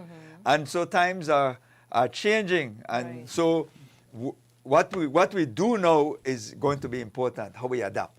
So what kind of concept comes out of that kind of meeting of the mind as we close to go forward and embrace what is in front of us?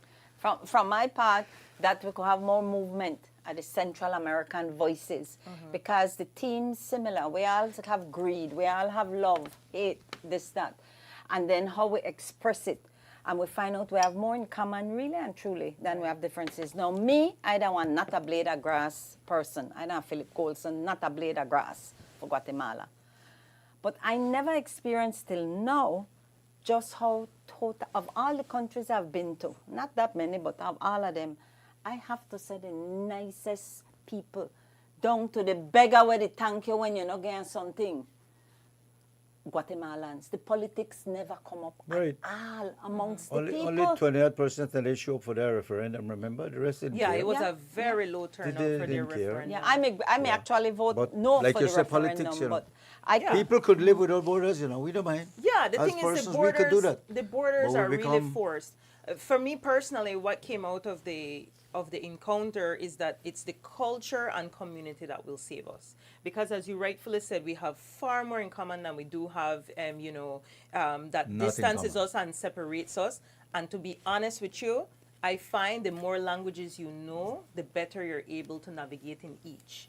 If I have a very fluid understanding of Creole, that helps me to improve my English, improve my whole on Castellano, try to learn normally Portuguese. I am the top about football this morning, which has turned into the colonizer cup. But storming anyways, on the Bastille today. yeah, we now watch nothing, but it has really Colonizer turned cup. into. And if you look on it, yes, and if you look on the Americas, the France, Spain, England, who have had such large influences on these countries. You have a country like Honduras where had Spanish and English influence, right? Or like St. Vincent and the Grenadines, which is the Yorome of my people, where you have Spanish, French, and English influences in one country.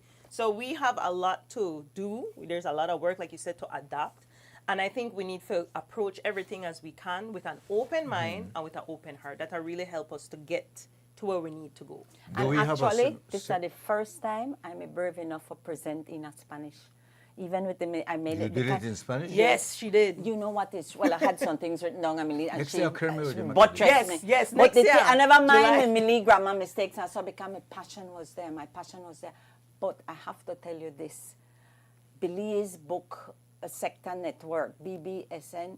Do join it if you're not a writer, because you get fringe benefits yeah, like that. you get- You you know, make contacts, books you not get dead yet. exposure. Maybe the form changed. Maybe you're into Kindle, but join it. People And still at the read. end of the day, write. You got it in your right. Even if you end up not to publish, write. It do something for your soul. I write, but my wife can't read it. I have to stop. Mine were right then. Mine And were right. I- Mine Mine were were right. right. I'm going to try hide it, but you still find it. You write about somebody else. You need to come back and we need to talk. These are areas. This morning we're talking about the effect, the whole geopolitical, it will affect our country with the war and all that. Yes. But there are other things, that, in fact, if you look at these wars deeply, culture has a lot to do with it and affecting very and much so. causing it. So Language much to do with it. Culture, is the language, effect. religion. We think of the fuel and things like that, but the Saudi Arabia, the Middle East is now looking back at their own culture and their own identity, Right. and say, hold on, maybe we let America influence you too much. Maybe we let, Russia invaded Ukraine because they don't want the West in a Russia, Right, because the right. influence is too strong. It's this is what it comes to at the end of the day. Absolutely. Thank you, ladies, for coming in. No, Thank you, gentlemen. for the invitation. So who you want win today? Today I flip a coin. Really? Oh, you won't say. It's a colonizer according I'm to a one Kate. Brazil boy. No, Just no, dump no, I said Argentina. colonizer cup. I call it the colonizer None cup. of the not- two countries are our colonizers that are playing today. No Argentina nor Spain. No. Today are France and, Today are and France Spain. France and Spain. and And Spain. Spain. None of them. Who have Sorry, had the France and biggest Spain. impact on this Latin Yeah. America. In Remember, fact, the we reason had why to we call fight it off the Latin- Spaniards. We had to fight off the Right. Spaniards. Even the word Latino come from Amerique Latin, where the French how they call this area before this area that the Abayala. Yes. You see that again a whole nother discussion because I just found out I'm not Latino nor Hispanic. Oh, see? lad. You know what? He I don't would say with the mestizo. mestizo. España. Because remember, all the countries are Latin, even France, the Latin, French islands are right. in the area are Latin, except for one country, Belize. We were never Latin. And then Hispanic means you speak Spanish, and the only Right. country again that doesn't speak Spanish is so I am not Latino nor Hispanic. You're Ernesto And these are Vasquez. labels that were put by, you say, the colonizer The countries, or colonizer they are cup. mainly the Americans. Right, but I just, you know, suddenly we have labels and we have to right. figure out who we Well, are. them and one and lead Argentina and Guatemala. I don't know if that because they have the same color flag, but or if it is Poder Latino. I don't know what. Oh it no, was, that's all over. Or the That's Americas. all- even Belize. But Even Belize. right, they're Well, going lot for of Argentinian. Argentina We have today. we MCO right now. They Oh, the switch the MCO? thing. If you know Prius are Argentina enough, you cut me off. Yeah, we're right there. Well, I'm really Brazil, but because Argentina closer Right, and right, Brazil right. out. Well, I Right. think as for loyalty, we should have supported the Mexicans more. Oh, Well, I mean, that's want where I'm them, in yeah, there, but the English well, sent them they are home, a which was big- very big disappointing country to to me. us, But yeah. But I have to take they're that. gone. So They're you gone, you they're got gone. you got I'll four. take So pick that. one. Well, the next one is, some of us like me are French, but again, yeah, we should be yeah. supporting England.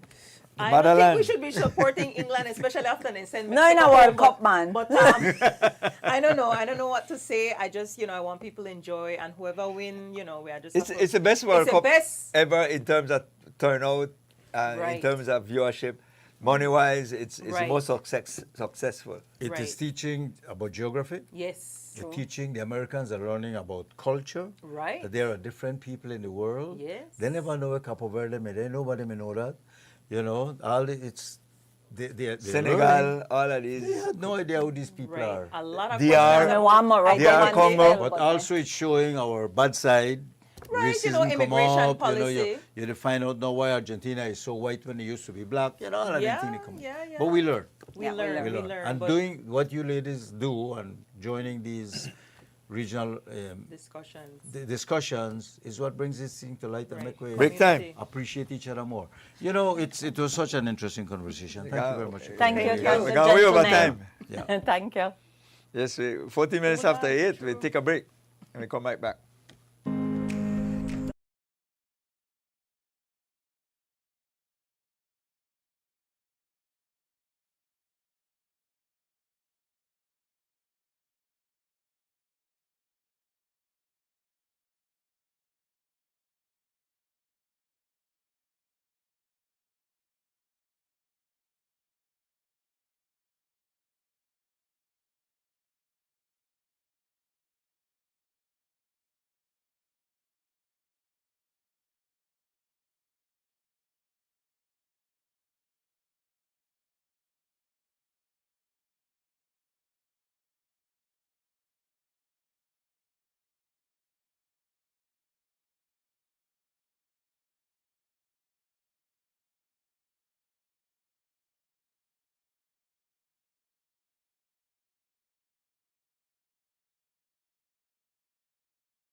19 minutes after 8 o'clock. It is already Tuesday, the 14th day of 14th July. day of July. Time Like we flies. said earlier, you know, we do have a few French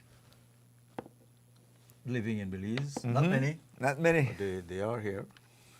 Yeah, we yeah. wish them Well, today will be an great day. interesting day for Can they World really Cup. celebrate? And, yeah, and like it's you said. Bastille Day as well. So it's certainly a significant day for them. And, you know, couple that with the World Cup. France playing today even makes it more special. You know? So that's one of those things we have to look at. And like you said, culture makes us, you know, who we are. You know, as we were talking earlier, a lot about your languages, which is a part of your culture. The French certainly were very significant in terms of this region. We know them there, and Haiti is certainly synonymous to the whole movement within this region, the slavery issue and all of that had gone on as well. So we do have that sort of ancestry within the region with the French, the Spaniards, real mix. the English, Portuguese, you know, those at least four primary, and then later on the Dutch and them came along, but primarily the European countries and a whole, especially those four countries, has been very, very impactful on this region. You know, the entire Western Hemisphere. The same way you're pointing out that what's happening, the war will inevitably affect our country. Inevitably, we are getting more and more involved within the Central American environment, even though we are, and we boast of this, that we are different. We have a different culture, a different mindset, a different way we behave. We eat differently, everything, simply because we were colonized by Britain, as opposed to the neighboring countries colonized by Spain. And they have a history. And like I mentioned earlier, you know that for many, many, many years we resisted that connection. You know, maybe George Price did have a little vision when he said Belize in the heart of the Caribbean basin in Central America. Central American country in the heart of the Caribbean Because basin. we were a Central American country, couldn't avoid that. But we identified, and I think we still do mainly, as a Caribbean country, because whenever we speak of our relationship, we always relate ourselves to the Caribbean islands. Well, that has to do with our language, being English being the first language and the Caribbean being English speaking. So once you have like language, you can communicate. The alien component primarily, as was pointing out with the last two guests, was the fact that you can't communicate with Central America. But once you could communicate, you get an appreciation for the fact that we're not that different in terms of people. So it's the communication, the ability to communicate, and which language is the primary way to do that. The main thing, but if you break it down, we still have a lot of differences when it comes to the rest of the Caribbean. You've been to some of the islands, you know. After the language and the way we look, But we have a lot. We have a lot in common. You look at the architecture. Look the same. Every one of those Caribbean islands could be a Belize anywhere. In my experience, it looks the same. The culture the same thin roads, the same British mentality built up that you have there. Some of the food might be a little different, but that has to do with the infusion of other cultures for them as well. But many of it would be the same. Jamaica, you get your rice and peas, they call it. We call it rice and beans, but it's the same thing. We had more in common with them. Yeah. But, so what I look at is that the architecture. In fact, their cultural problem, their societal problems are the same, like us. They're going through the same issues with their crime, and so when you talk to them, it's just like you're talking to us. What they still have, and what we are losing though, is the African connection. You know, they are still most of these countries are majority African descendants. Well, many of them All are of them. islands. That's right. And because they're islands, But to we being infiltrate them is a little bit harder because you have to do high seas travel.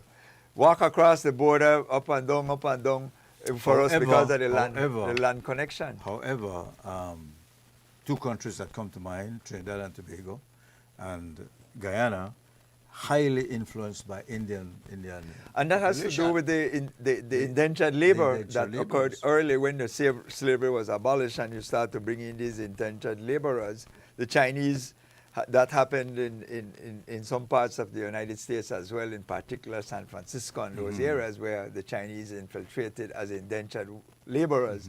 And the same happened for these two islands, two communities, not Guyana. Guyana is not an island. The communities are very strong. And again, Guyana, like us, is in South America, is on the mainland, where Spanish is spoken all around them. You know, Venezuela, Uruguay, Bolivia, you know. The comment I just made about not being Latino or Hispanic also applies to Guyana. Because whenever they ended up with that, you know, saying Latino means all the Latin influenced countries, in Brazil being Portuguese, the French, except for Curacao, that was not Latin, that's Dutch. That makes you a Latin person. But there were two countries that were not, Belize and Guyana. And the same thing with the Hispanic. You know, Spanish speaking, Spain influenced. Then you remove Brazil because it's Portuguese, and you remove the French because they are not Hispanic, they spoke other languages. But what two countries in the region did not speak Spanish? Portuguese Belize and Guyana, but Latino. Like we That's consider Latino, but yeah. not Hispanic. Yeah. Would be So considered the Latino. two countries that were not affected by any of those supposedly label you as either Latino or Hispanic were Belize and Guyana. So here we are. Yeah. So we know, again, is how we embrace all the cultures, the ethnicity, because it's more the ethnic components. Because outside of the Spanish-speaking person or the Hispanic, if you want to refer to them, we do have other cultures that exist that practice their culture right in your midst. We talk about the Garifuna people, we talk about the Mayas, we have all those other imported ones like the Chinese and the Indian and the Lebanese or the Arab oriented. So you have all these cultures that are seeping in. Right. And that will continue to happen across the board. We see what happens. Migration becomes an issue because we start to want to, and more it's a level of prejudice. We want to keep what we think was the original characteristic of the because country. We believe we're being invaded. Change. Yeah, we believe we're invaded because that's the mentality we have, in the sense that here is for us, and how dare you come and try to adjust that, and that becomes an issue for many persons. When you get to somebody like me and you, when we land, say, in Miami or in New York, that based on our appearance, they talk to us in Spanish first. That's right. Yeah. Bienvenido. So they talk to us in Spanish first before, till when you speak, then you realize, well, okay, you can speak English. I recall many years ago. If I land in Miami, they think I'm a Cuban. My wife had that if I land in New York, they think I'm Puerto Rican. Yeah. That's just right. how people look at me and will feel that way. And they address you in a language. But at the same time, in those big communities like that, they are so diverse and the color is so varied, we blend in. We blend in. While I had the pleasure of visiting a small little town in Canada called Drayton Valley, well, this is a few years back, 5,000 people. I happen to be the darkest person in the place. And my children need to wait there a little bit longer. browner than me, right? You need to wait there a little longer. longer. Telling them, I said, the next stop for us after we left there was going to be New York. And they said, here, I can find you. But if in New York, you're going to get lost. You're going to get lost in the crowd. And the looks. And I remember spending quite a number of time when I was doing some training in Barbados, and they then think I'm Pakistani. Yeah. You know, so it's You it's could pass for a Muslim. Yeah, you know. yeah. So the thing is, like I said, is culture is something that is so dynamic that if you allow yourself to get sidetracked, then it becomes a sort of more miserable experience. For me, I didn't have any difficulty. Some persons might be offended by people thinking they're certain other ethnicity than they're not. But for me, I was not here nor there. I was at the University of Southwestern Louisiana, and this brings us back to Iran in 79, 80, when the whole revolution started in Iran, when the Iranians took back the country, the Ayatollah Took it from the Shah. and they took over the U.S. Embassy. I think they held it for like 90 days or something. Yeah, like yeah, that, it's or more. a hostage. And they held them hostage. And me being at school there, I grew a beard.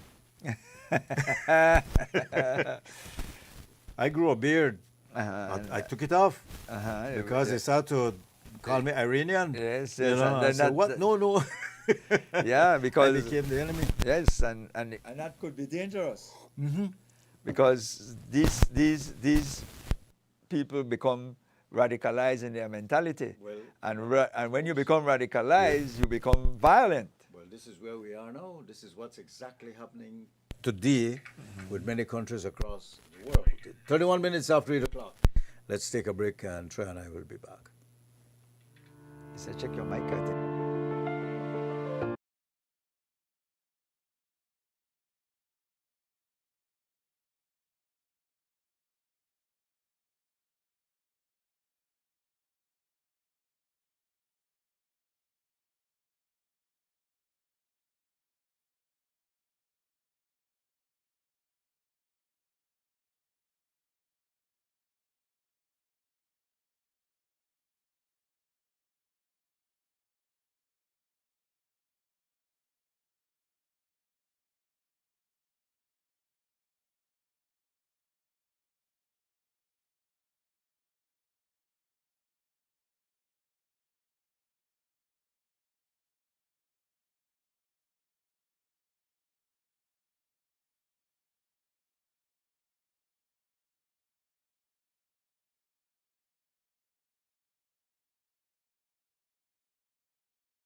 Welcome back, everybody. Welcome back. And this is the morning show. And of course, big game today. Yeah. You know, big game today. So, anyway, what they did, they're using AI, and they're using Gemini, Grok, DeepSeek, LeChat, and Gwen, and they're using them to predict who the winners are. It says Today. France emerged as the favorite to lift the trophy, receiving 5 of the 9 champion votes. Okay. Argentina, the defending world champions, received the remaining 4 votes. They got ChatGPT, Claude, Copilot, and Meta AI. As the so more of the what we have AI. But that out there. tells you that even with AI, there's not consistency.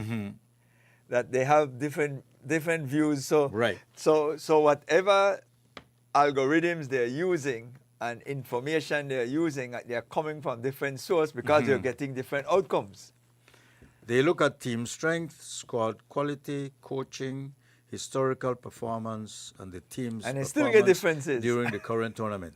Yeah. And it still get Yeah. differences. But 1, 2, 3, 5-4. 5, 4. Yeah. Out of 9. So it's saying that there is substantial difference. So it clearly says that even in AI there is not uniformity. Right. Because But that points out that and now for the runner-up, they were more divided. well, there France you and Argentina each received 3 votes, followed by England with 2 and Spain with 1. go. All right, there you go. Spain was a clear favorite to finish 3rd, receiving 6 of the 9 third-place predictions, while England and France that- each received fewer votes. Well, that leave England at 4th. Yes.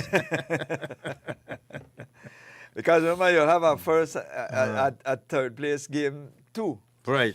Yeah, that will come Right. up. But the Right. point is that it brings to the forefront that accuracy is not absolute. Right. Right. When you're dealing with a multitude of inputs. So you have these Yeah, this is interesting. This is multidimensional interesting, yes. inputs coming in, and you're turning up with different outcomes.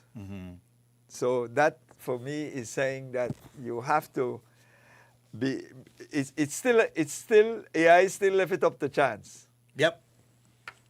That is saying It was narrow. Yes, actually. yes, Narrow differences. Yes, it's 5-4, so it's still left up the chance. So if you are a betting person, even using AI. all your AI Information. you would still be doubtful of how much you're going to stack up on France, because it's not unanimous, it's not overwhelming.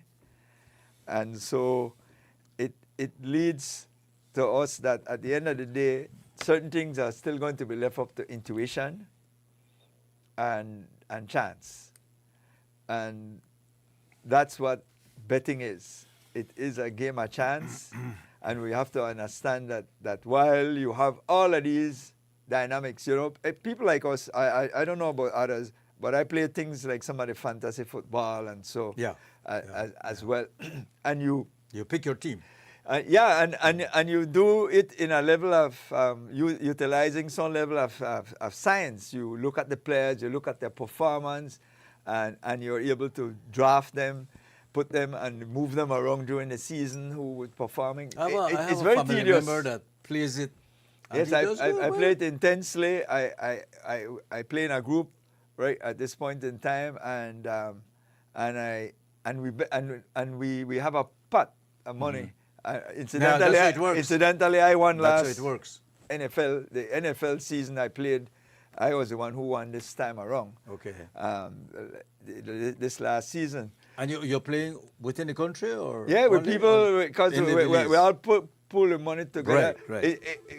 It's a league. You actually form like a league, and you just like you're playing, just that the players are playing and You they're just play a performing. team against his and team. points so. are awarded to their performance. Right. Hello, caller. Good morning. You're on the air. Thanks for calling. Good morning, Ernesto. Good morning, sir. My friend. Yes, Voice of Bullet Tree, tell me. Well, the man over from far. But anyhow, I know you. Far from you. Far from know you. all right, Ernesto. Well, Bullet Tree is very calm, cool, not raining, and we stand into a good mood this year. But Ernesto, I listened to Mrs. Silvana Woods with the culture and the reading. I know it's very, very, very important for the kids to learn to read. But what is amazing is that we have the Google. They have done this before us. Now, what maintain this type of delay of kids not want to read much in the book and write is because it's consistent. And it's a little bit complicated for me because when I was a kid, I write in slate. I started my school in Cala Creek. And you know that those times we don't have much school bag. I had my school bag with the harina de costal, they call it, right? So when the flour comes, Flour bag. there was a bag, and that was what I Yeah. used for my school bag. But the thing is, Ernesto, I passed through this, but then now I am looking forward to see those kids read and also listen and go through the culture. We have in Guatemala about 32 languages. What becomes languages already, but first they were calling it as dialect or dialect. But now here in Belize, here in Belize, we only have Maya. We are not Spanish, right? Because we don't speak Spanish. So, but we do understand, and then we have Creole, Garifuna, and we have Maya. But the thing is, Ernesto, is that I think that we need to introduce also in the curriculum that Maya is supposed to be one of the languages in our country, because we shouldn't be ashamed to speak Maya.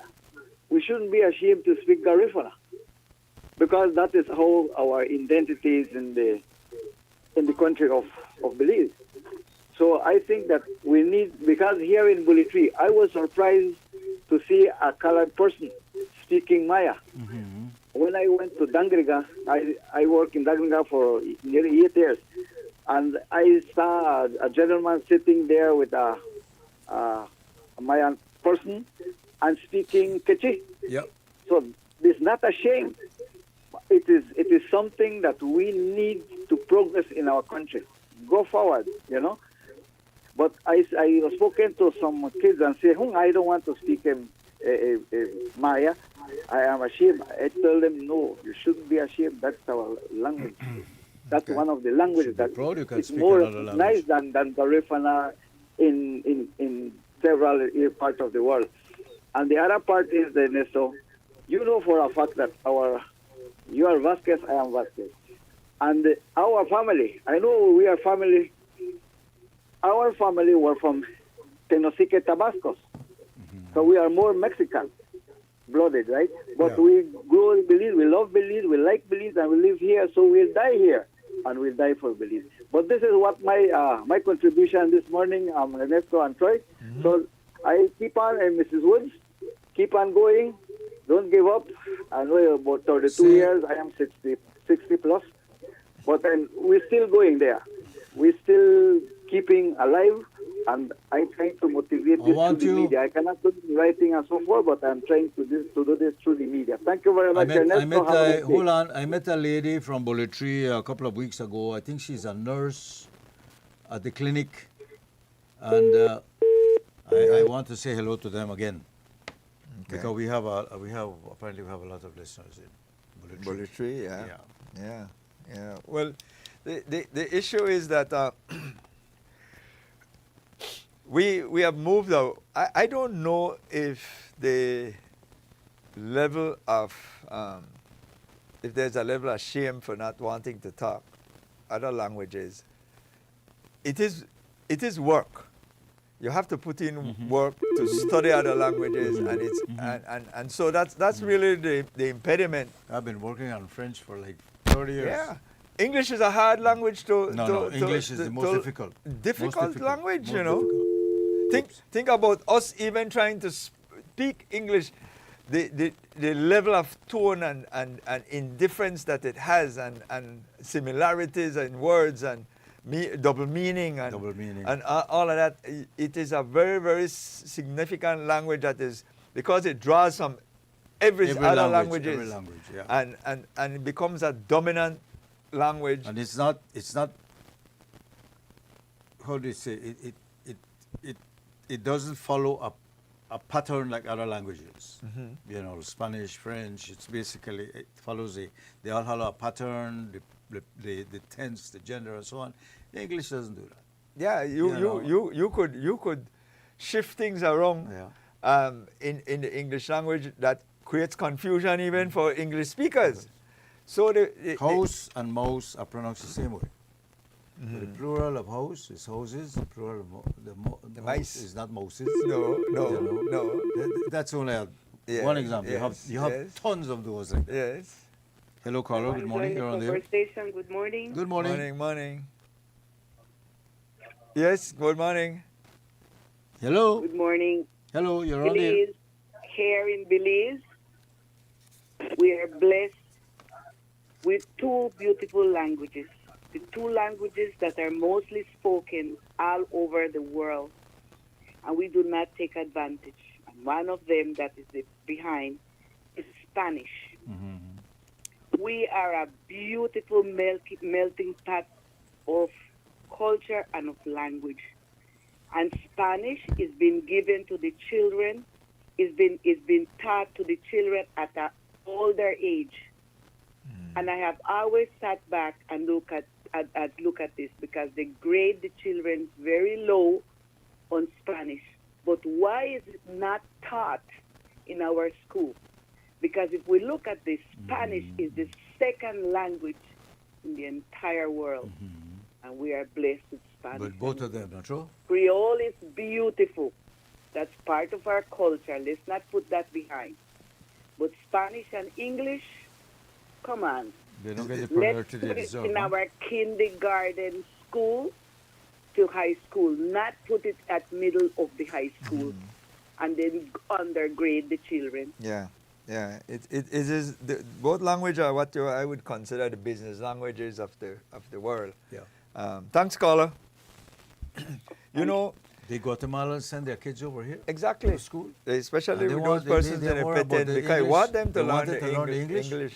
You Yeah. know, back in the early start of Singapore, General Lee Kuan Yew, the dictator, was very clear that in order for us to move from where we are, we must learn English.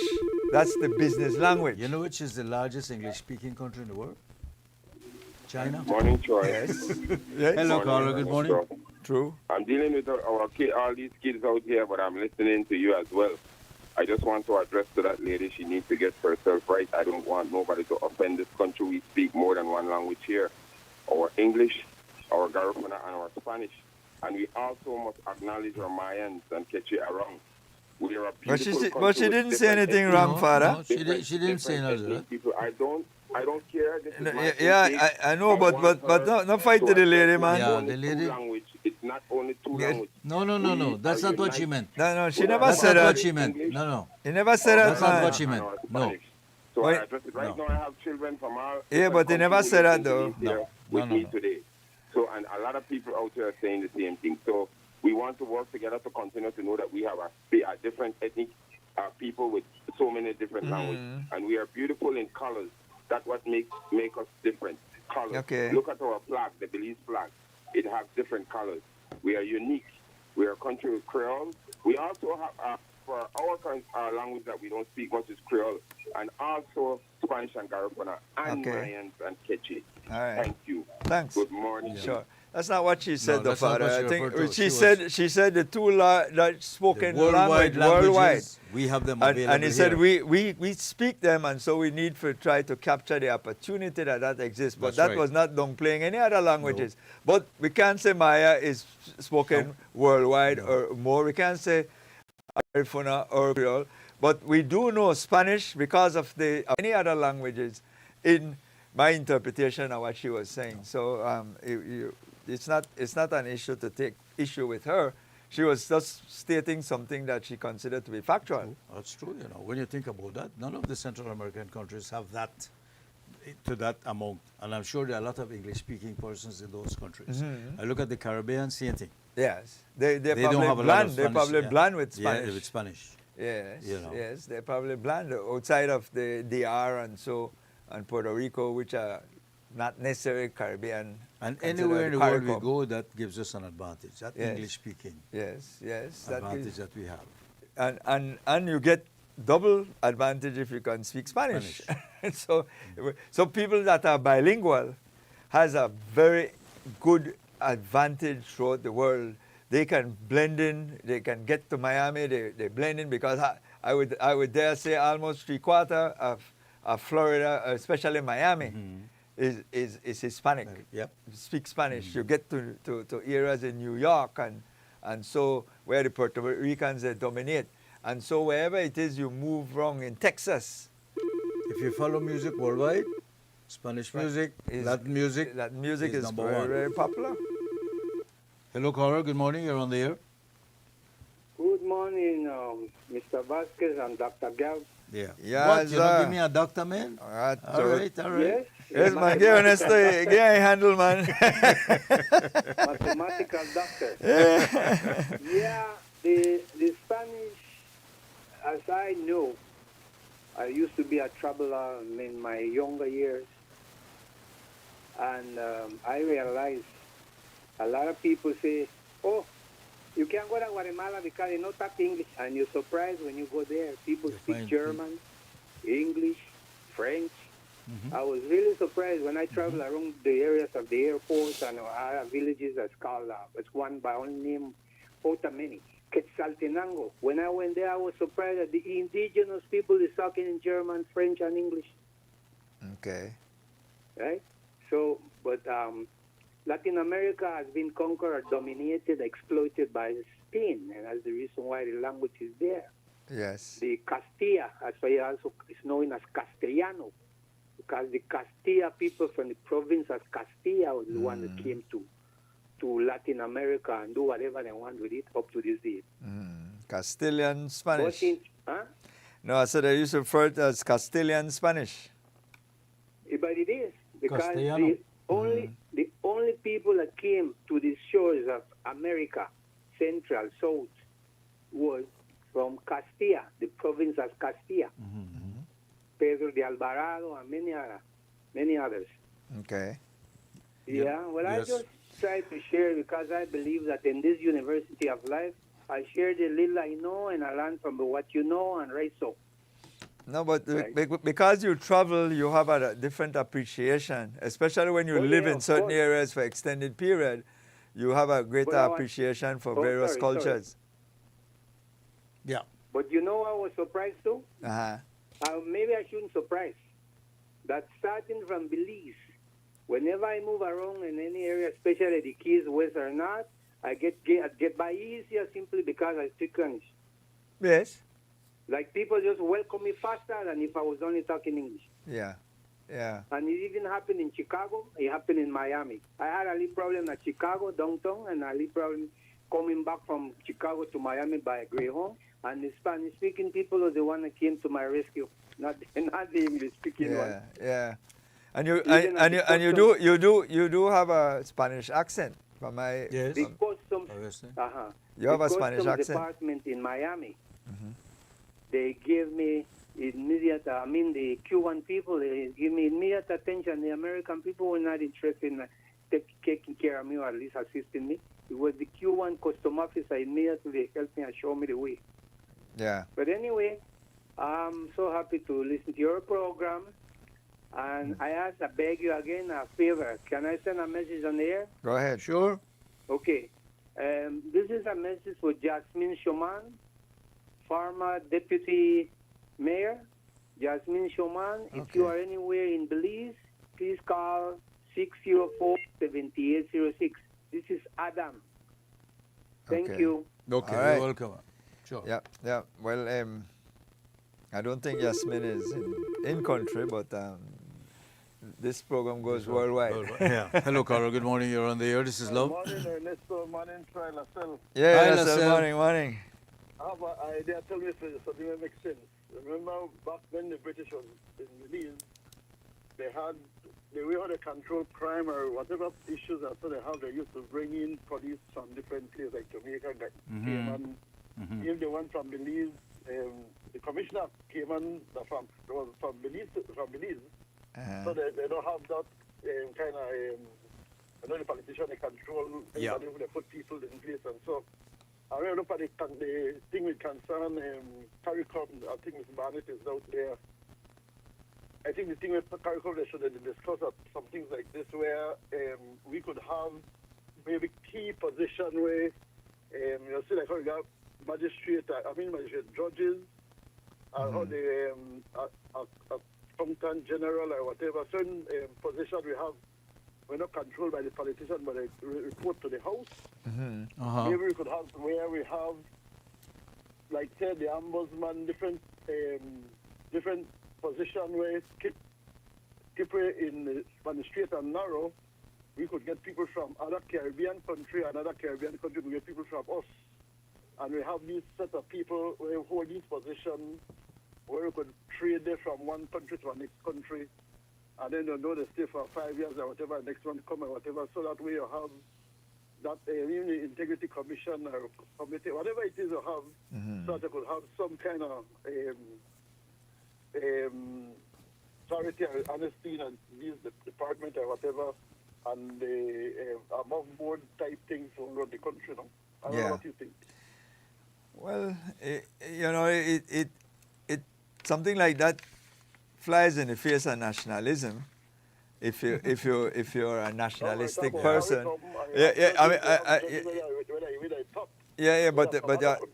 you asked me what I think. So I'm just saying that how people interpret it. That so we have the skill here. The same way we are having issues right now when they bring in these foreign judges. There are groups or pockets who are saying that we have people who could do that. Job. When you look at Cayman, they are limited. I'm not about doing the job. The thing is that about getting people who are not mixed up with the community. Well, they come right here and get mixed up. They will come right here and get mixed up. 5 years are a long time for mix up. You could mix up, let's not. People travel. Yes, that's a good idea. I believe that we've tried it already. It's been tried in a sense, and it hasn't worked. But what the British used to do, they bring in their expats and so because they want to control. In the case of Cayman, they are limited with people. They don't have population and skill available, so they have to bring it because you have these group of people. You have electricians working. They call themselves belongers. And then nobody else can be belonger but those persons who are born there. And then they import all these laborers, police officers from Jamaica. We have doctors going from here to there. I have several friends in Cayman who are from Belize. Used to work with BL. They've been over there working with their power company. But yes, I understand the idea. You're trying to see how you could create a position where people are insulated from corruption. Right, but I tell you, I take them long for them get corrupt. If they are corruptible, they will be corrupted. You know where a farmer. As the government is paying your salary. You know what a former prime minister told me? He says that group. I know I said a group. He says it's like a lodge. If I get rid of all and I left one, when I start to populate it, contamination. And this was a former prime minister telling me this to my face. So I'm just saying that the if you're corruptible, you will find a way, and that's all I'm saying. It is your character that we want to work on. We want your character to be impeccable. Who pays the piper? Right, and that's why Belizeans are so cynical. Belizeans are so. Ernesto, need to repeat what I said just now. I know. I ignore it because I know that defeats everything. That defeats everything that we know to be righteous. Yes, but it's also a reality. We see what's happening within the United States right now in terms of his cabinet. He has no advisors. He does have cheerleaders. Yeah. So what else can we ask for? I mean, it is there. We see it as the glaring example, the bastion of democracy, and all the cabinet members are more cheerleaders than their advisors. Thanks. Democracy does not work the way we think it works. Well, I've said that. I said our problem is democracy. That's it. That's the issue. The way how we implement the democracy in this country. And maybe all the democratic countries, because we are trying to use a hybrid. But at the end of the day, everybody who is there really wants to be a dictator.